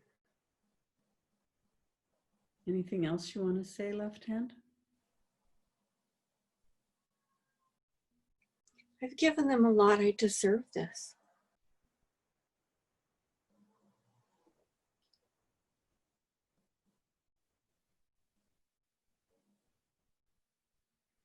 Okay, and moving back over to the right side, right hand, what would you want to say about that?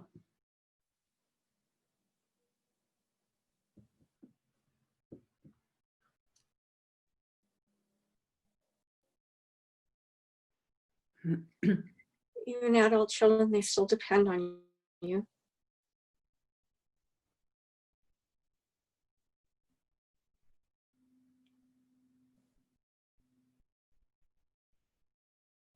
And I don't know. So right hand, do they depend on Leanne 18 hours a day? Is that like a full-time job, their dependency?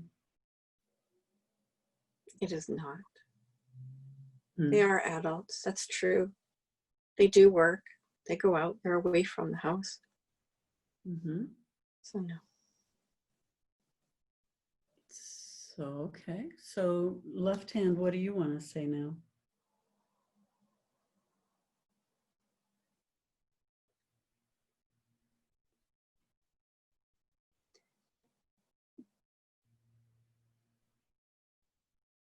I can be there when they really need me, but I don't have to be there all the time. I don't have to think of them when they're not here and putting them first when they're not here. They have their own lives. I can do stuff for myself.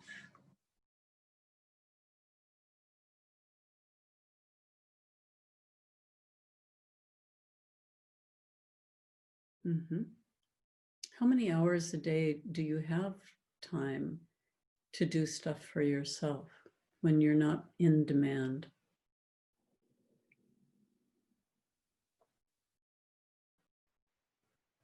Actually, quite a few, because they are at work and they do have friends and they're away from the house. And I can't work because of my neck and I'm at home. Mm-hmm. So how many hours is that every day, more or less? That's at least 9 or 10 hours. Huh. What are you going to do with 9 or 10 hours?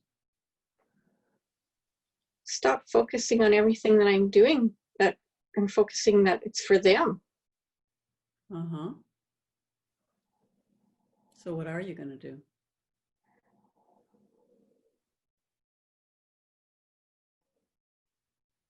Start looking at the possibility that I can do what I want. If I can go to work, or let's start researching, find out what I want to do. It's been a long time since I've had a choice. And how does it feel to have that realization? Empowering.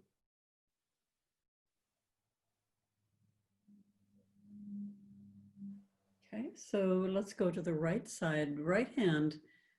Leanne says she has 9 or 10 hours a day that she could not focus on other people and she could be doing what she wants to do. So what do you think about that?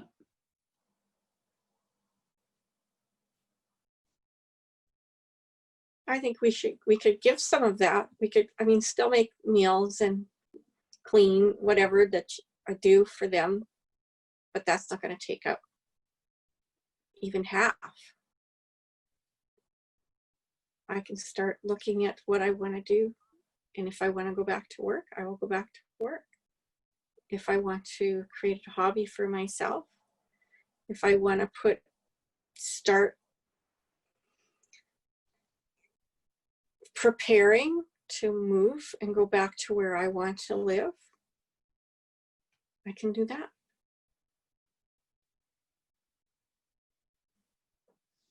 I have choices. Uh-huh. So are the two hands in agreement now as to how to move forward? Yes. And what would they agree to? They would agree to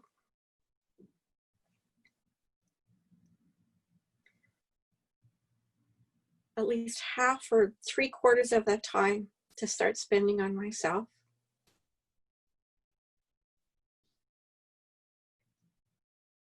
And then 2 or 3 hours a day, say, keeping things clean for them and making meals. And when they really need me, I will put everything aside. When they need my full attention as adults, it shouldn't be that often, but sometimes they might, and then I'll be there for them. Can they cook for themselves? They can. Yeah, they can. There you go. There I go. So some days you wouldn't have to do anything for them, right? No. They're kids, they can clean their own place and cook their own Yeah. meals. Okay. All right. So for now, the two hands agree that at least 3/4 of the time is going to be all about you, right? Whatever you want to do. Okay. So bring those hands together, either energetically or physically, as they make this agreement and become one with one focus moving forward, that 3/4 of that time is all about you, your self-care, your health, your passions, your hobbies, your job if you want it, all about you. And then as they unify, bring that into your body, integrate it into your heart, into your mind, and your energy field. And how does that feel? I feel larger and taking up more space.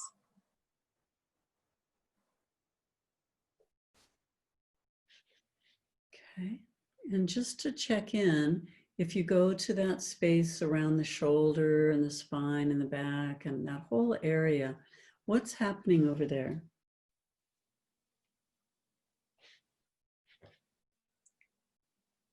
It's loose, relaxed, steady.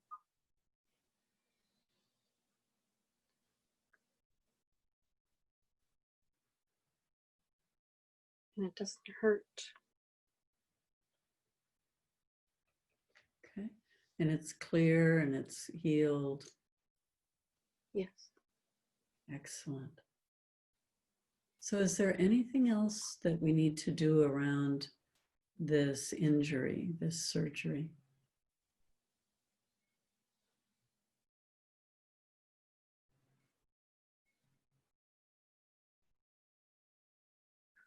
To strengthen the neck muscles again, because they're very weak from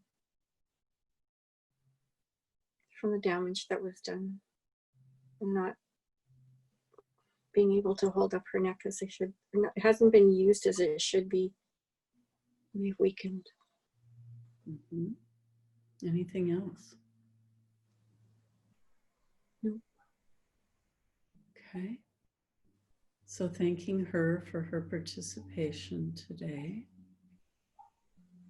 And remembering all that you've experienced in this session and allowing the subconscious mind to continue to bring you insight, wisdom, and understanding in the days and weeks to come.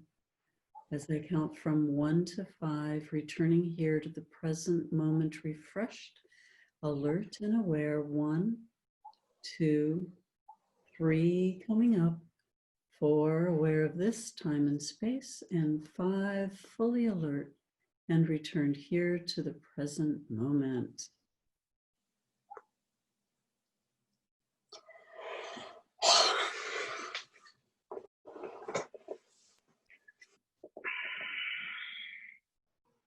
How was that for you? Emotional. Weird, because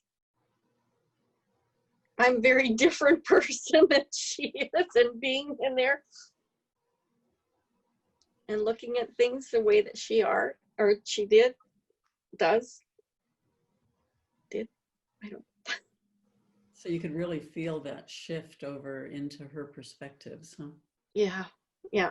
So did you actually step into her to do all that? I did, but I remember to step out when you were starting to end. I didn't really need you to do that, but it's okay. No, It's but I good. kept, and I did, and then I didn't, and then I just went in and stayed there, and it just, yeah. Might be easier. Yeah. And then I just made sure it came out. Okay. So that's an example of using a surrogate to do the work, right? Mm-hmm. That could be super powerful. So any other comments about what your experience was doing that?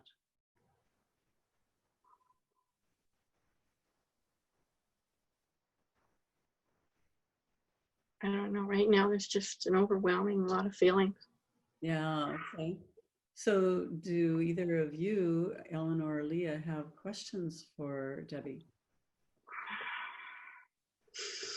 I think my question would be how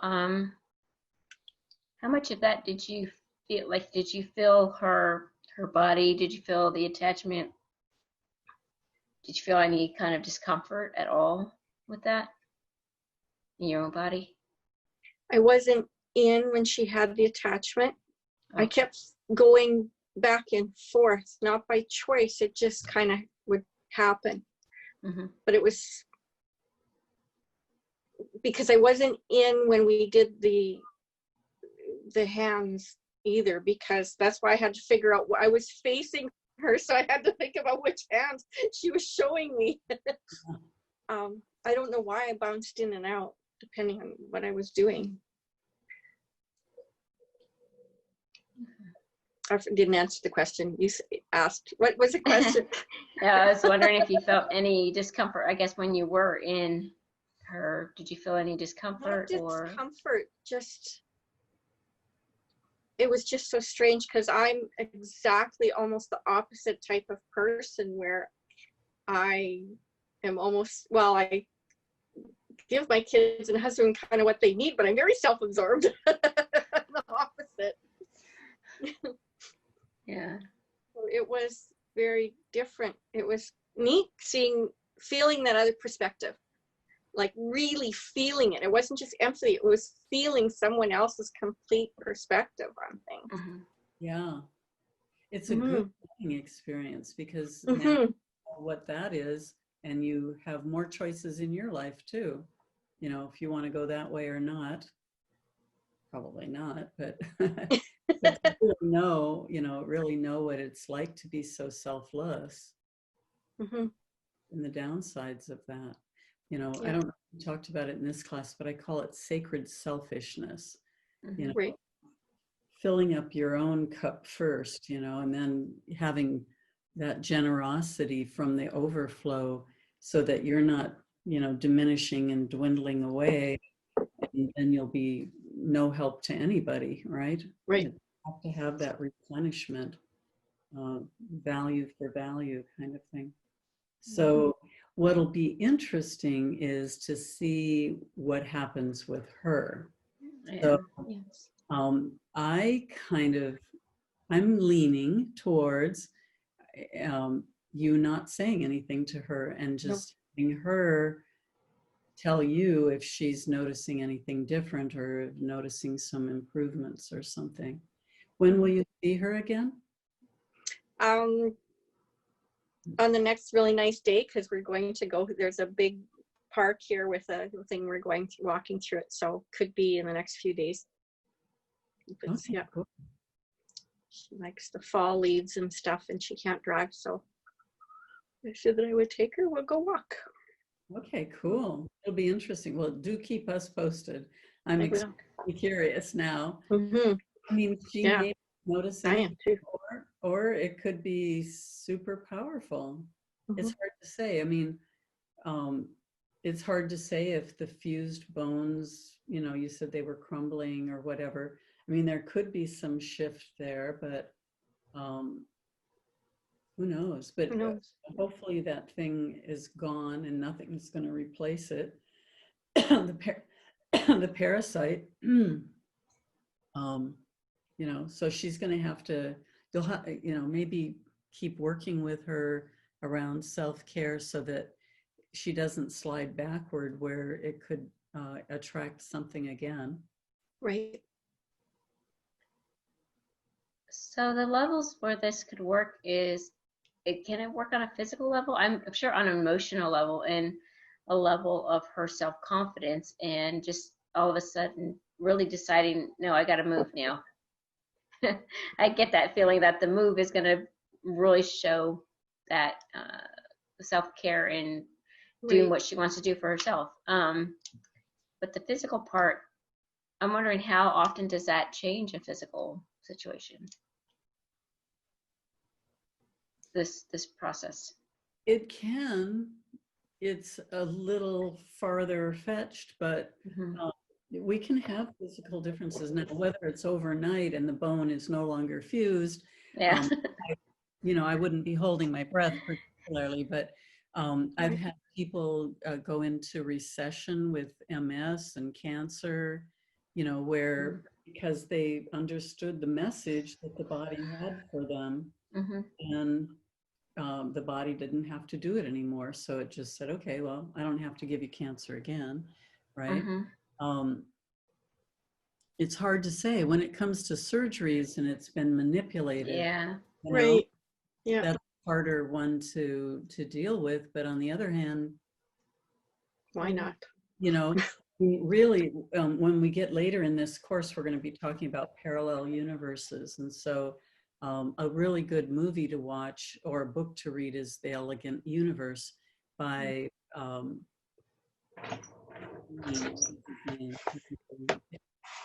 I can't believe I can't think of his name. Oh, somebody green. Anyway, The Elegant Universe. And PBS, I bought it through PBS, but I don't know who carries it. Just look it up. But it's beautifully done. And he's a physicist. And he talks about wormholes and parallel universes and things. And then we'll be talking about it later in this course, where you can actually move over to what we call a different aspect. And you know, significantly enough, like if she makes those changes, that's huge change. Yeah. And the change is really in the self-love and how she moves forward. It's not, you know, I mean, everything else is extraneous, but if she makes that character change that is truly outside her immediate choices, and makes that bold move, she could move to a parallel, which would put her on a timeline that would look pretty much the same, but it would be enough different. It would be on the timeline of somebody who did take care of herself. So none of that would have, you know, maybe there would be something that would have happened, but it would have happened differently, right? And maybe she would have driven further to a better medical place to have it fixed at the very least, right? Yeah. You know, or something, but those things can change. The difference is that we can never be the same person and the new person at the same time. So it will also depend on her being fluid enough to really just embrace this new way of being. And it really has to be integrated. And it's like, you know, if she can be more like you, Debbie, you know, I can be a little bit more like her. It wouldn't hurt either. right? I can be a little bit more like her too, and it wouldn't hurt either. I don't know. Not But the fear so much, but yeah. yeah, but yeah, just right. So, but if she, if she really made that adjustment in her character, that could put her solidly on a line where, if nothing else, maybe it just didn't hit the nerve the way it was, or maybe now with that thing off, not sucking her spinal fluids and things, so she's over there and that part is all healed now, then there could actually be some physical changes. Yeah. Okay. Yeah. It can be pretty fascinating. Yeah. Yeah. Really miraculous. What? I said it's miraculous. It's just amazing what we could do with stuff like this. Yeah. Yeah. A lot of it is the belief, belief in it. So we have 15 minutes. So I want to talk about the Abreaction technique. Oh yeah, I made a note. Yeah. Yeah. This is really cool. So abreaction is, the uncontrollable, like it could be, usually in the office, you're going to see it as uncontrollable crying, so they start crying and that's healthy and you let them cry and they cry and then they start crying and then they're sobbing and then the snot's running down their nose and they're hiccuping and they're just a total puddle mess, right? And then you're at a place where they're really not going to be able to do very good therapy work. They can't talk, they're hiccuping or whatever. And I don't even let it get that far, but if there's something that really has gone too long or it's just uncontrollable, we can do this technique. But also I use it in the case of like this anger that builds up a lot, I'm just angry, all the time, or stress, or in the one case that I worked with a client, it was jealousy, and her husband, he had had an affair over a period of time, and she found out about it. And when she first came to me, she wasn't sure if they were going to stay together or not. So it was really kind of up in the air. As we worked together, she decided they could mend it. So we had worked really well on her coming to some different balances, and he agreed he was never going to see her again, and all of that. And then they worked on the relationship and it was really good. But one day she came walking in and she said, everything's fine, but if I think about her or her name, I just, am just filled with this jealousy. I just, it's an uncontrollable jealousy. So I said, well, before we even start, let's do this technique. And so how it works is, when my clients are in the chair and I have a lazy boy chair, and if they're in the chair and they're laid back, or now if they're on Zoom, of course, I can't touch them, right? So if I was going, we would be touching them across the forehead like this. But if you are going to touch your client, you would say, do I have your permission to touch your forehead? So you want to tell them what you're going to do and where, right? So do I have permission to touch you on the forehead? Yes. Okay. And so you can do that. But what I did with her is I put her in my chair. We hadn't started trance yet. So I said, here, sit in my chair. And she could lay back against just like this, right? And so then I stood behind her. And then once we got started, then I could just put my hands on her like that. Now, the sensation is, I use about 3 fingers really, and it's kind of here on the corner of the head, like where it goes from front to back. There's a corner here. So you're right about there, and you just drop it. It's the sensation you would feel if you just drop your head into your hands. And that when we get bad news, if something really bad happens, the first thing we do is like, oh no, right? So it's almost like we already know that that's helpful, right? And it's kind of a gentle thing, and there's a slight pulling back. So if you hold your head forward like that, the skin just normally just kind of stretches like that, right? Okay. Yeah, so it's a really comforting feeling. I know when I used to get sick when I was a kid, or if I'm spitting up in the toilet or something, my mom would always hold my head, or if I was doing that. So it was very comforting. I think we know that innately. Anyway, so what you want to do is, so for my client, okay, so on a scale of 1 to 10, how high is your jealousy? And she said, well, it's about a 12. It's like, okay, I want you to just really take in that jealousy right now. Just really feel it as hard as you can. Just take it up as high as you can on the scale of jealousy to, and then lean back. And then, so she did that. She said, okay, I'm at a 12 right now. And then I started doing this, right? And so she lays there, but I don't want her to help. I don't want her to try to move it down, because that's what we always do, right? Oh, I can't feel jealous. I gotta reduce this. Or I can't feel anger. I gotta reduce this. But I said, no, keep it going as high as you can for as long as you can. So every so often I would mention the lady's name. I would talk to, I would say, remember how you felt when you found out? It's kind of dark, right? But, just kind of keeping her in that, like focused on it. And after about a minute or two, not long at all, I could just feel her body relax, and she gave out a big sigh. It was just like this. And so I let go. And then I asked her, okay, on a scale of 1 to 10, where are you now? And she said, I'm at about a 6, but I just really couldn't even think about it anymore. I'd try to think about it and it would just like go out of my mind, Okay. And so then I talk about, we do what's called, oh my God, my words are missing now. Anyway, we distract them.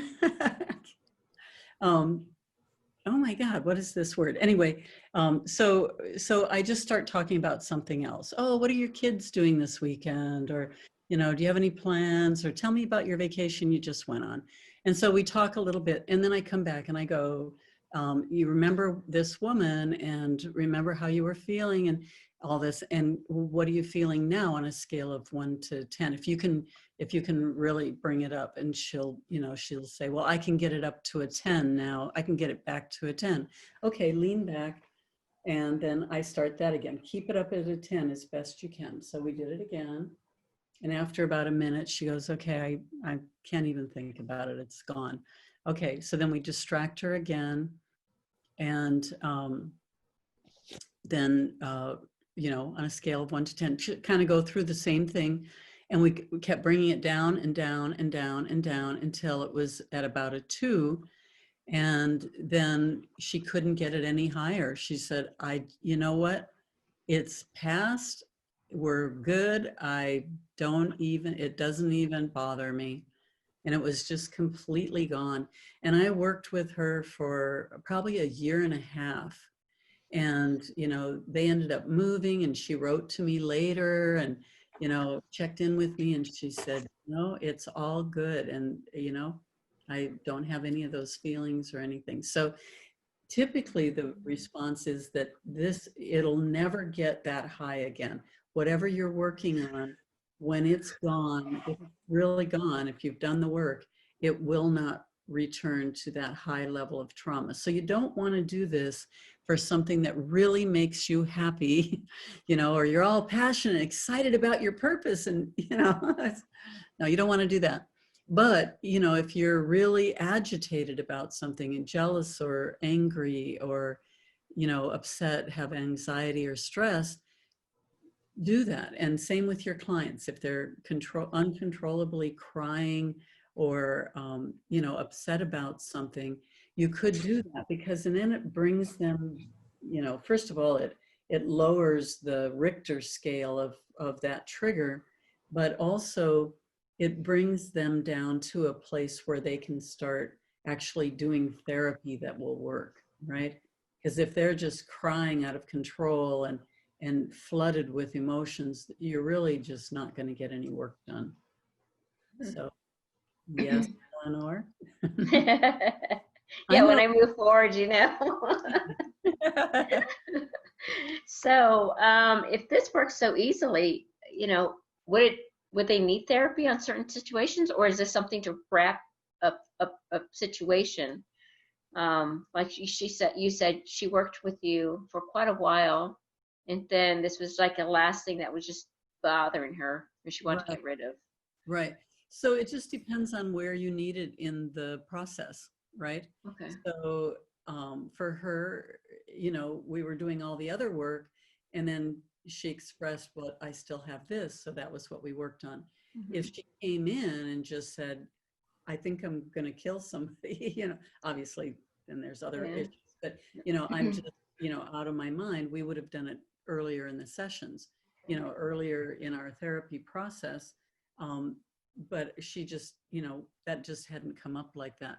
Or you might be working on with a client for a couple sessions on weight loss, and then you realize there's some kind of inner child, and she finds out she was sexually abused, and then she's just over the top, right, with, you know, fear and anger and sadness or whatever, then that would be the time. So it's really kind of when they bring it up, or Okay. you know, so it could be later in the process. It won't be the last thing you do probably, but now with Zoom, you would be teaching your clients to do it.